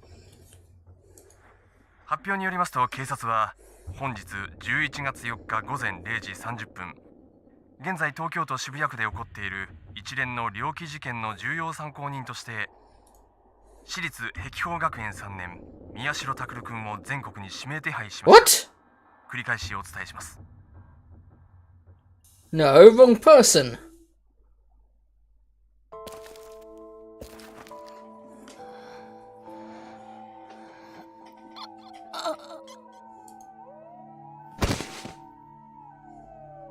I lost my balance and fell over. I couldn't use my hands to break my fall, so a sharp pain raced through my shoulder instead. Some ashes got into my mouth too. Tried to get up, but the weight and warmth on my back wouldn't let me.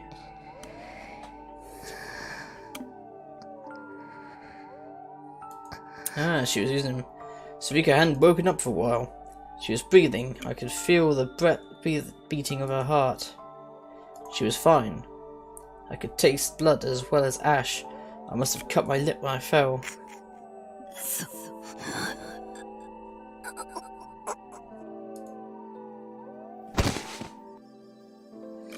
I somehow managed to stand up without dropping Sarika, cursing as I did. So I couldn't just stay lying on the ground here. My goal, AH Tokyo General Hospital in Yoyogi, was a long ways away. It was fine. I would get there, no matter what. Neither Sarika nor I were going to die here. おいこっち来てくれ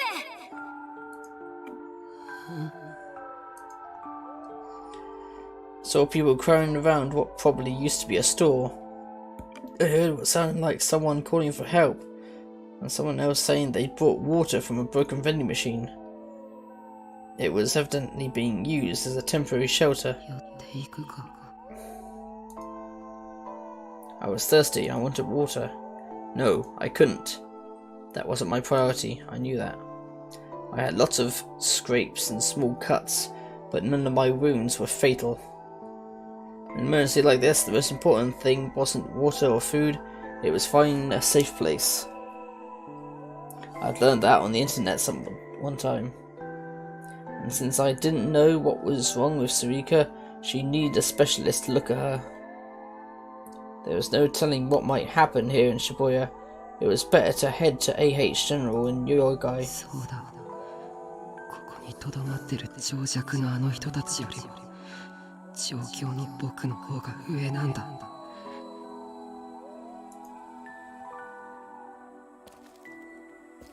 I ignored them and passed by. I let the back of my cuspids so that my body would make more saliva and I'd feel less thirsty. That was another trick I learnt. I wasn't ignorant like the rest of these people. これでいいか？よし、ここを押さえてくれ。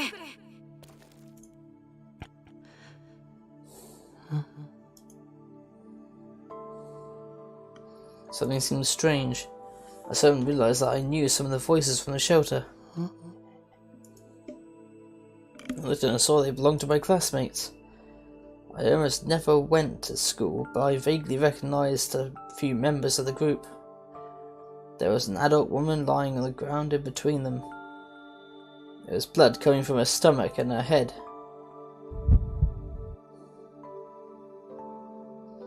My heart skipped a beat.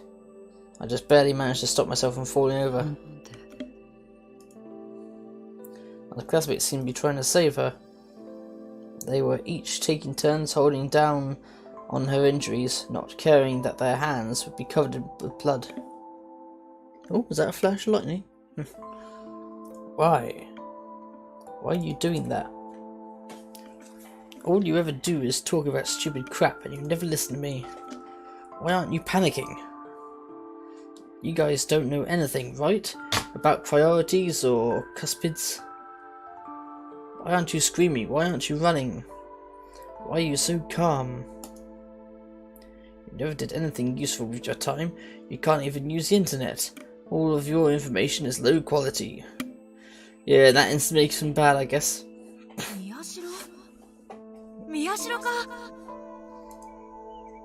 One of them saw me and ran over. Then he started to ask if I had water, if I was alright, if I could help. Each new question came before I had a chance to answer the last one. I'd seen his face, but I didn't know his name. So how did he know my name? How he could remember it at a time like this? Word got stuck in my throat and I couldn't get it out. I didn't even know what I was going to ask.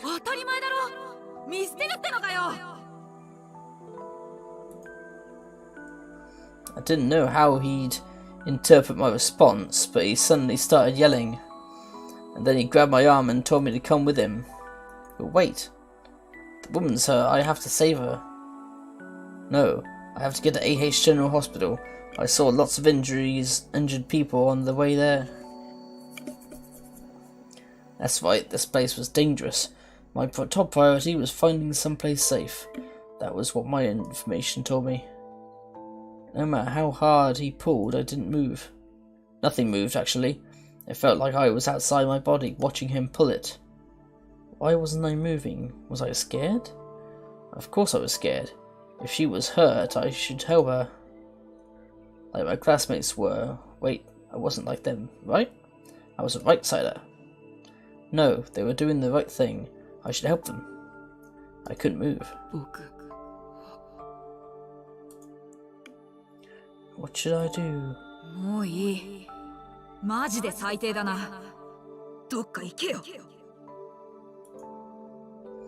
He spat out the words as he let go of my arm. He ran back to his friends and they all started to take turns pressing down on injuries again. This was something to them, and they all looked at me for a moment. There was disgust in their eyes. I said more than words ever could. I hope I never end up like him, they said.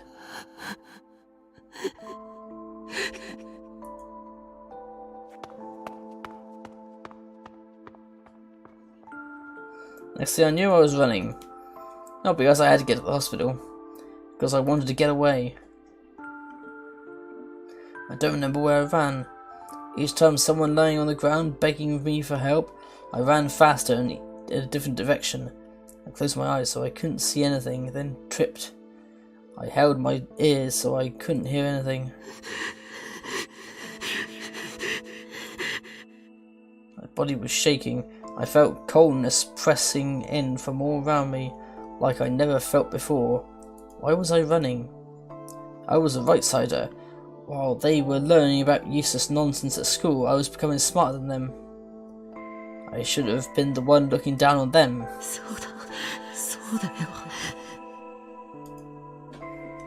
I knew lots of things they didn't. I should go back and tell them what to do. Were they treating her injuries right? Were they doing it in the right order? I could make the right decisions.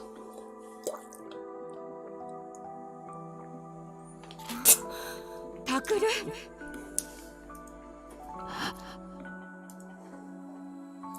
I was very surprised when I saw who'd just spoken to me. It was my mum and dad.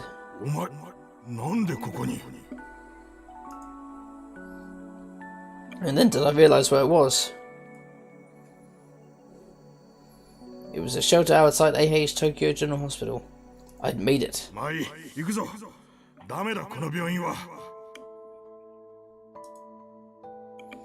Dad motioned to Mum and I to keep moving.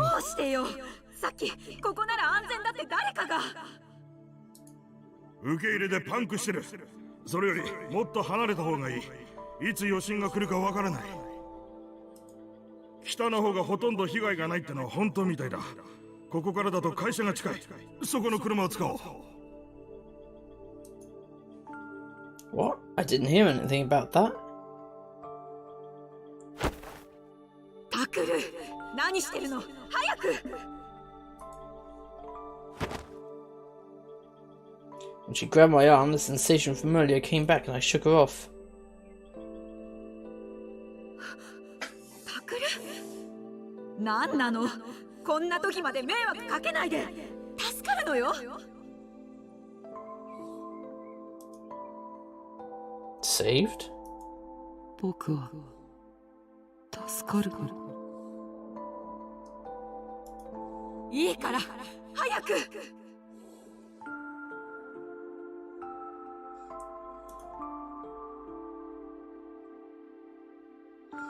Mum screamed and pulled me along behind her as she followed Dad. I went too, my legs moving as if they weren't my own. 助かるって。See? From the hell I'd just seen? I was saved?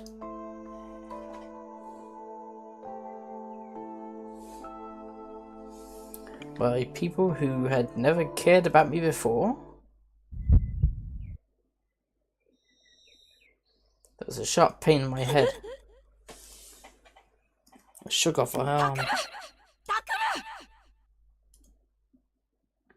I remember screaming, but I didn't know what she said. I couldn't hear. My head hurt and I didn't know why. My vision started to blur and I could feel my body starting to go numb. My nails were digging into my head, but I couldn't feel them. I tried to think through the pain. Saved? Me? Why? These people had always neglected me. Now they were going to save me? Why? You two just happened to find me here, which means you were going to leave me here, right? You ignored me for so long, and now you're going to save me? I'm supposed to accept that?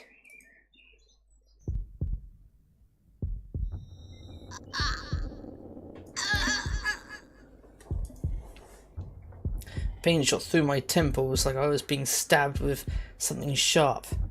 No, no. That wasn't what you were supposed to say. This isn't what's supposed to happen to me. This isn't the information I'm supposed to get. All the wrong siders in the class were doing the right thing and looking down on me? I'm a right sider. I'm the person who's supposed to know what to do when everything goes wrong. I'm not like those preening jackasses online. I actually went on a dangerous adventure, and they looked at me like I was less valuable than some random meme and joke site.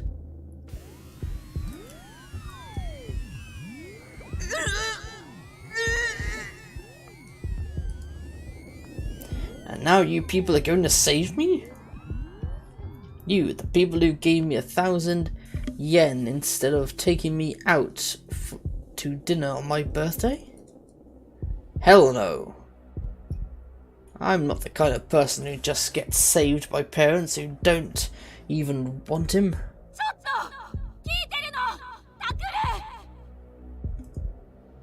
Shut up. You're the ones who are in the way. What can I do? What do I want to do? Why am I here? I thought of my childhood friend. That's right, where's Sarika? I'd come here to save Sarika. I couldn't feel her on my back though, the pain in my head. That's right, I'm doing what I'm supposed to do. I'm saving someone's life. Sarika will understand that. She always tells me I'm right. She always understands what I have to do. This is pretty disturbing. The pain went beyond my capacity to enjoy it. My whole field of vision went white. Takuru! Takuru! Shut up! You people should just go away forever.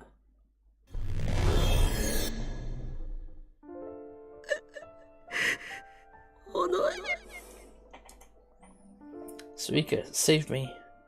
Please. Please.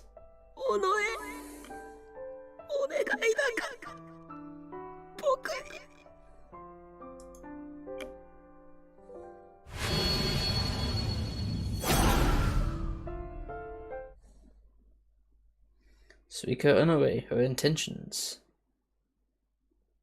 What are her intentions? 依然として重要参考人である宮代拓君の情報は入ってきておりません。なお未成年の実名を明かした上で指名手配に踏み切った理由ですが、警察側は事件の重要性を鑑みての判断と発表しており。I woke up with a dull ache in my head and an unpleasant sound in my ears. I must have been sweating. My clothes were wet and sticky.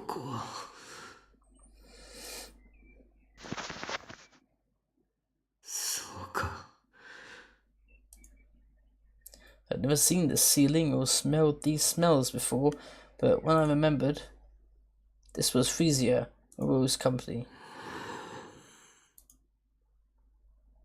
I didn't feel like I'd slept at all. I put my hand on the cushions of the sofa I'd been lying on and slowly sat up. After what happened, the last moments of the dream came flooding back to me. I looked at my hands. I could still feel the sensation of her motionless, but still warm and living body. Her hands were shaking, but they were the colour of human skin. Back then, they'd been stained dark red. Stained with no nose. Why? 大丈夫ですか?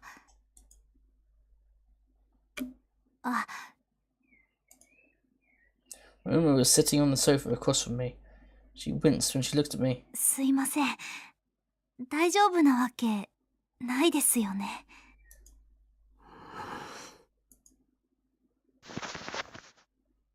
コーヒーでも入れます? She stood up. I didn't want any. I didn't feel like eating or drinking anything. But I couldn't even muster up the energy to refuse. That's how exhausted I was. 法務省人権擁護局や弁護士連合会、また各種人権団体も今回の実名報道に関しては事実上黙認と取れる声明を発表しており、世論も肯定的な方向に傾きつつあります。まるで6年前と同じだわね。西条匠ですか？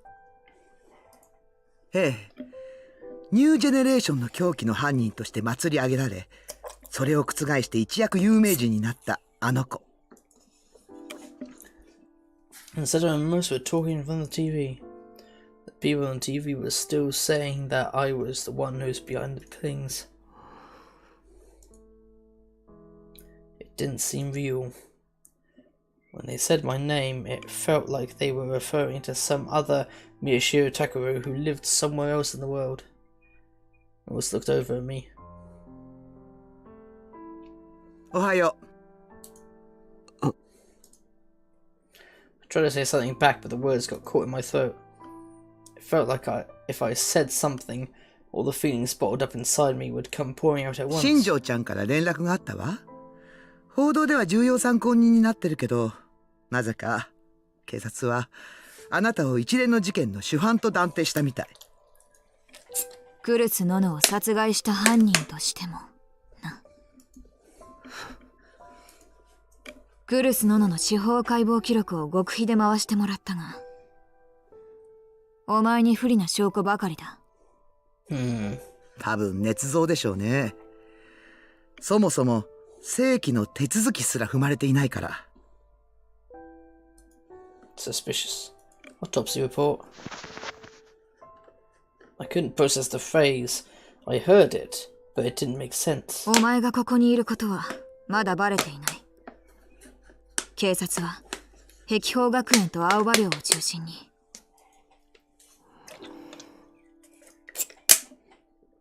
Their voices got further away. I could tell they were saying something to me, but I couldn't figure out what. おかしいな。僕の現状を情報として伝えてくれてるはずなのに。現状の情報。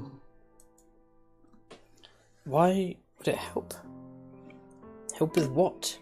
What could it help me solve? No matter what I do, it's too late.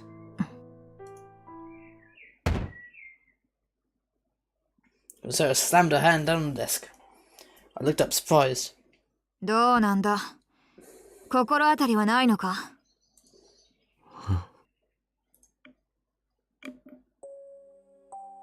Idea about what?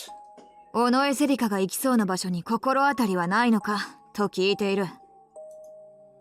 あなたが丸一日眠っている間にね、新庄ちゃんと一緒に彼女の自宅に踏み込んだのよ。でも誰もいなかった。Day? So today was November the 5th? 部屋にあった PC からデータをコピーして持ち出したんだけど、結局手がかりなし。居所の見当すらつかないの。しかもあなたが犯人と断定されてしまったものだから、いくら新庄ちゃんが頑張っても彼女を公に捜査することができなくなった。警察から何から動きがおかしい。完全にはめられたな。こうなると手がかりはお前だけだ。尾上セリカと幼馴染だったのなら何かあるだろう。Well, I would think so, but considering I now know that I wasn't her friend, she was using me to get to the thing, then no. Suika's childhood friend. Yeah, that's right, Suika was my childhood friend. She'd always been with me since I was little. We did everything together. So why would Suika...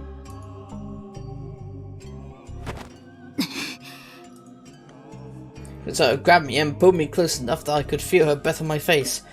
Oh, come on, dear. It's... You get more flies with honey than vinegar. Honestly. いい加減にしろ。せっかくのチャンスを無駄にさせる気か。ずっと探してきたギガロマニアックスのシリアルキラーがようやく正体を見せたんだ。そこから糸をたぐっていけば奴らに繋がる可能性が。いい加減にしてください。 Loud voice echoed off the walls of the room. I thought Emma had gone to make coffee, but at some point she'd walked over to me and started to glare at Kunosato. 妹さんに続いてクルス先輩を、お姉さんを亡くしたばかりなんですよ。それなのに。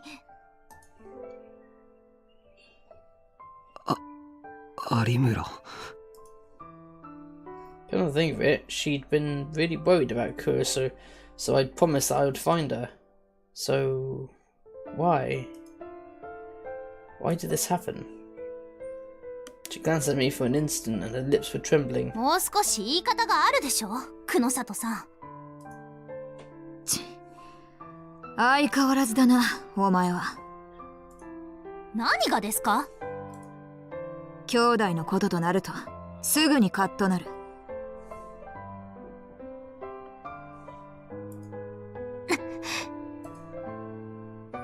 Uma swallowed her words.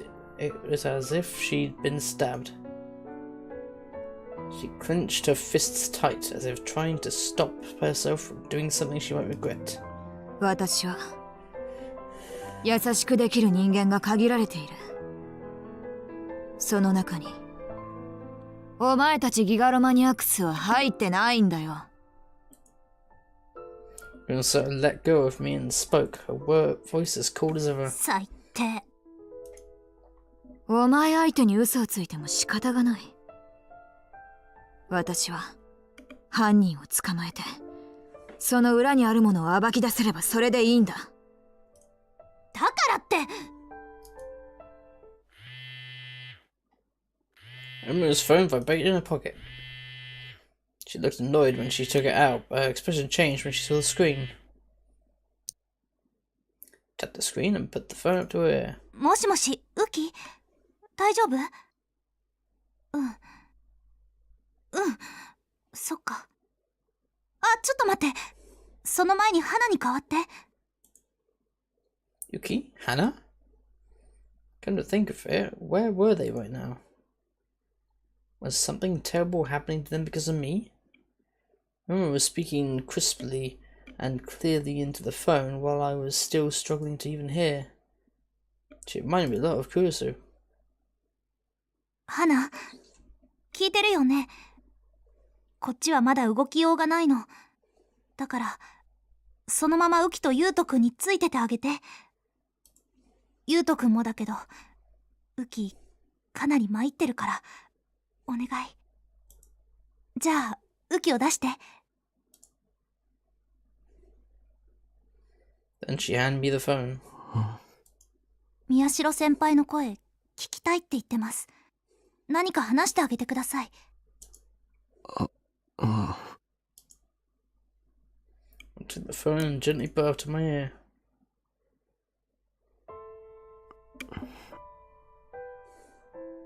もしもし。タクルさんですか？ウキです。Her voice was even weaker than usual.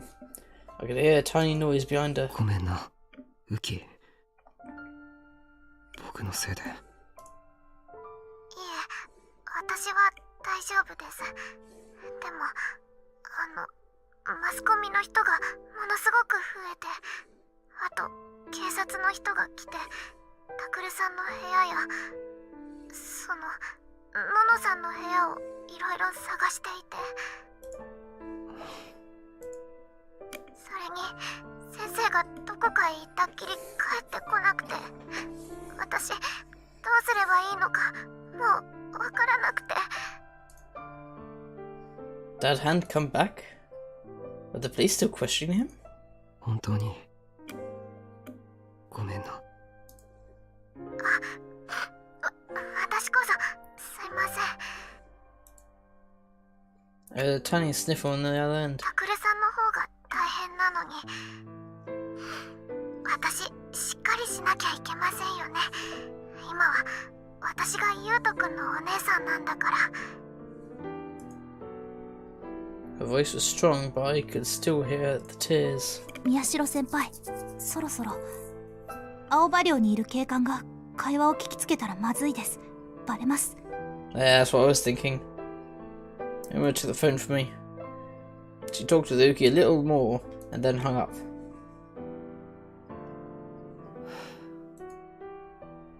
I couldn't forget the sound of Uki's tears. And then I finally realised that all I'd done was apologise. I hadn't said anything to make her feel better. My home, over Dawn, was being ripped apart by police officers looking for clues. I could imagine Uki and Yutu there, sobbing and not knowing what to do.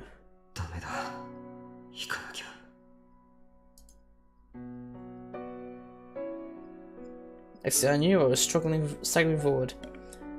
I got off the sofa and headed for the front door. Miyashiro senpai. Kuso was gone. So was Yui. So I had to be there for Yuki and Yuto. My hand touched the doorknob. And I slowly opened the door.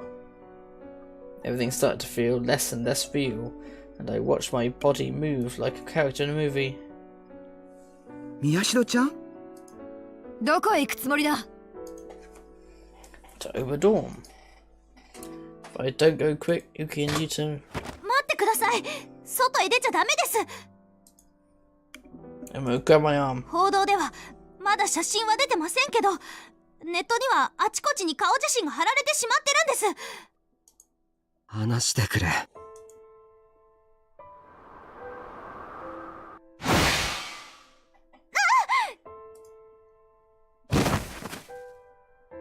Emma screamed and her hand was knocked away. It was only then that I saw the look of shock on her face that I realised I'd used my power. I could see the Dai Sword, a symbol of my useless power, which couldn't even protect the girl I loved. なんだよ。こんなもの。If you had used it properly, you could have flown up the building. Damn it. Damn it. 3 times.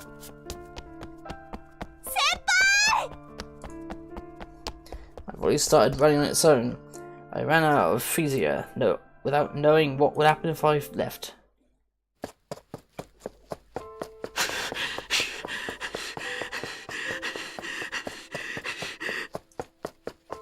I hadn't run that far, but my muscles were starting to scream. I couldn't stop moving. Things in front of the train station were the same as ever. Nobody noticed me. There was a picture of my face out there, right? So why didn't anyone notice me? I didn't understand. Had it all really happened? Or did everyone here not know what had happened yesterday night?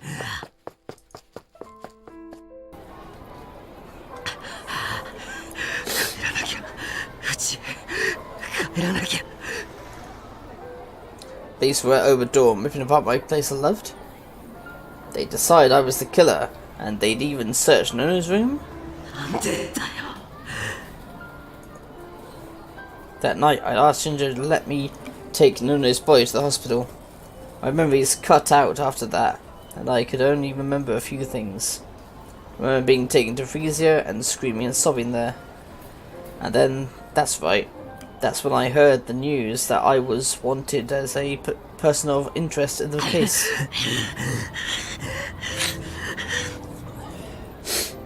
God damn it, damn it! Rose had given me something to drink and some medicine.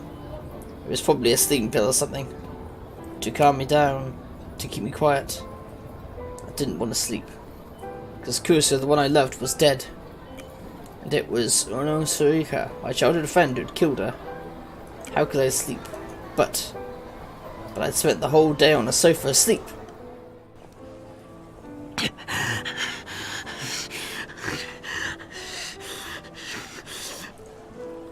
I ran. I was too tired to run straight, but my body was heavy like lead and wasn't doing what I told it, but I kept running. No one noticed me. 何普通の顔して歩いてんだよ。なんで笑顔で買い物してるんだよ。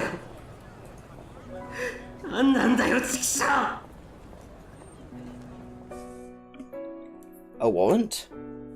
What the hell? Why would I kill Nono?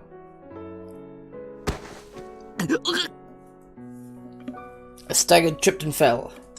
I must have skinned my knee because it started to feel like it was burning.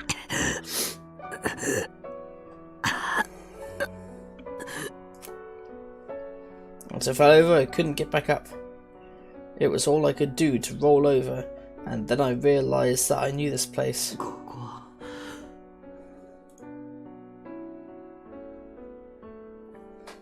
I looked around and shivered. This was the place.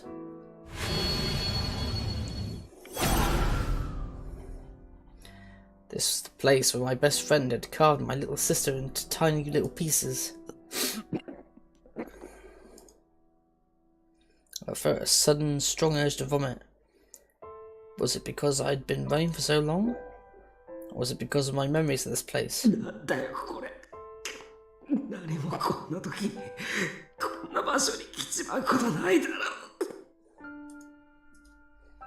I thought I'd been running the right way, but I was in such a hurry that I had taken the wrong turn. If this was some kind of trick that God was playing, what the hell was he bringing me here for? Yeah, because God is cruel, vengeful, and hates you. And all this. Was this his way of telling me that I could go back to that night and reset everything? But that was impossible. With every passing hour, things got worse, and there was no change in the past. I punched around with my full strength, not caring about the pain. Again and again, my hands wouldn't stop. I wanted to destroy it. But did I want to destroy the ground, or my hand? Or maybe myself, or why I was feeling. I suddenly heard a voice. I looked up and saw two boys about college age.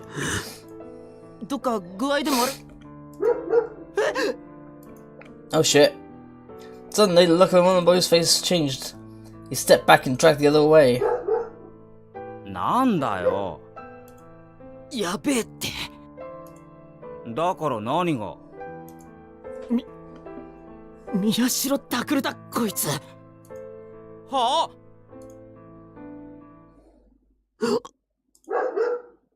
I stood up in surprise. I had no idea who these people were, which meant that my photo really was on the internet. I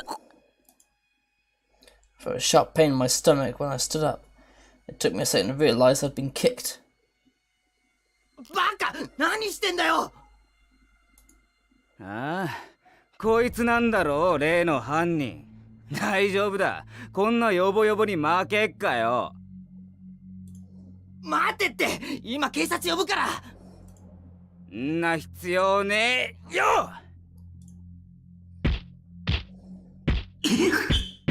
Oh shit. Something hard hit my face, my shoulders, my stomach again and again. I wiped blood coming out of my nose from my arms. Couldn't keep my eyes open. I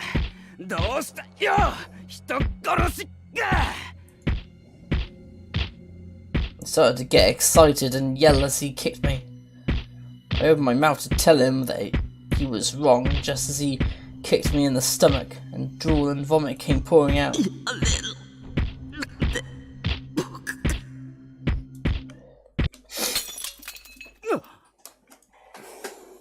At the sound of shattering glass, the impact stopped. おいこら、ガキども。世の大事な友人に何してくれてんだ？ああ。Oh shit, it's Jen.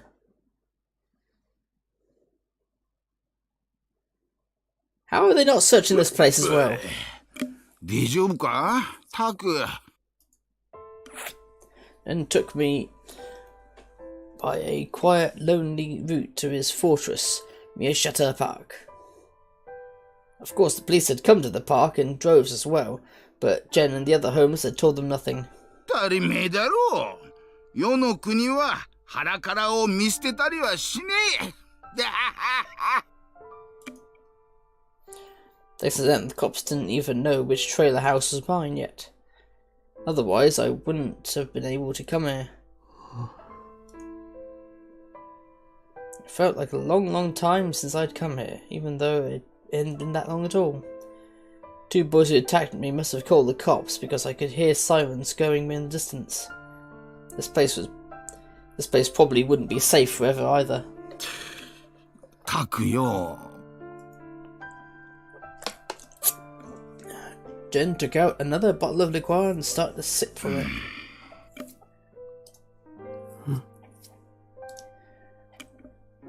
Jen fell silent. He looked at me like he was trying to work himself up to say something, and then looked away and took another drink. I'd never seen him like this before. I wrapped my arms around my aching body and waited for him to speak. And after a long time... Joe-chan no koto kiita zo. Pain worse than the one my injuries ran through my whole body. The news wasn't talking about anything else, so it wouldn't surprise me if Jen knew about it. おめえじゃねえことぐらい世にはわかる。貴族だからな。でもよ、タク、ジョーちゃんは本当に死んじまったのか? This time I could hear what he was trying to say. Was Nano really dead? I sat in the familiar RV asking myself the question again and again. Jen took sips from his bottle and waited for me. I didn't know how long it took me to do it, but I slowly nodded.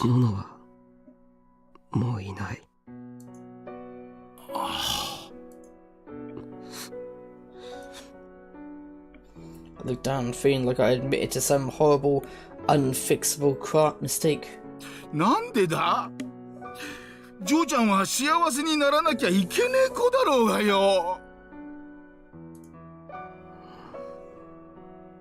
I'm certainly not disagreeing. I couldn't lift my head at all, but for some reason I didn't cry.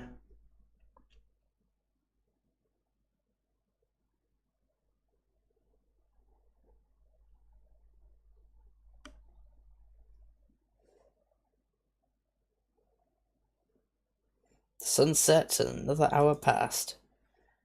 I never did make it back to Oberdorm. Jin's friends had told me that the police were watching it, and it was impossible to even get close. I tried to go anyway, but Jin took a gulp of his liquor and said this to stop me. タクよ、今逮捕されちまったらお前の負けっつもんだぜ。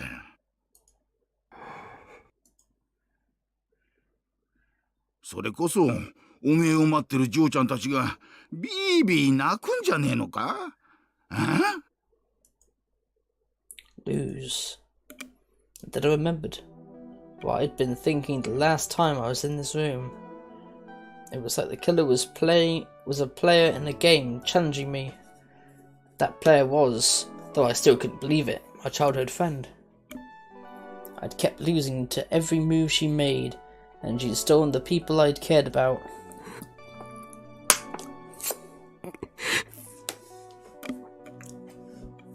What if I'd been able to win the game? This whole nightmare. It never would have happened, right? Gen-san, 悪い。手伝ってほしいことあるんだ。いいぜ。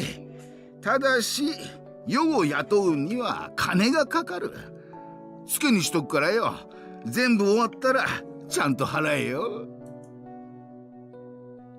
Jin gulped down the last of his alcohol from his cup. I went with Jin and a few friends to a certain condo in Dekinama, deliberately choosing the routes with the least amount of people. We passed by police officers several times, but because of Jen and the others, no one suspected me. あそこがそうなのかい? I think I'll end it here tonight, everyone. Thank you all for watching. What's that? Yeah, I don't know why the hell it dropped flopped like that, but never mind. Anyway, hope everyone has a good night, and see you all Friday. Night.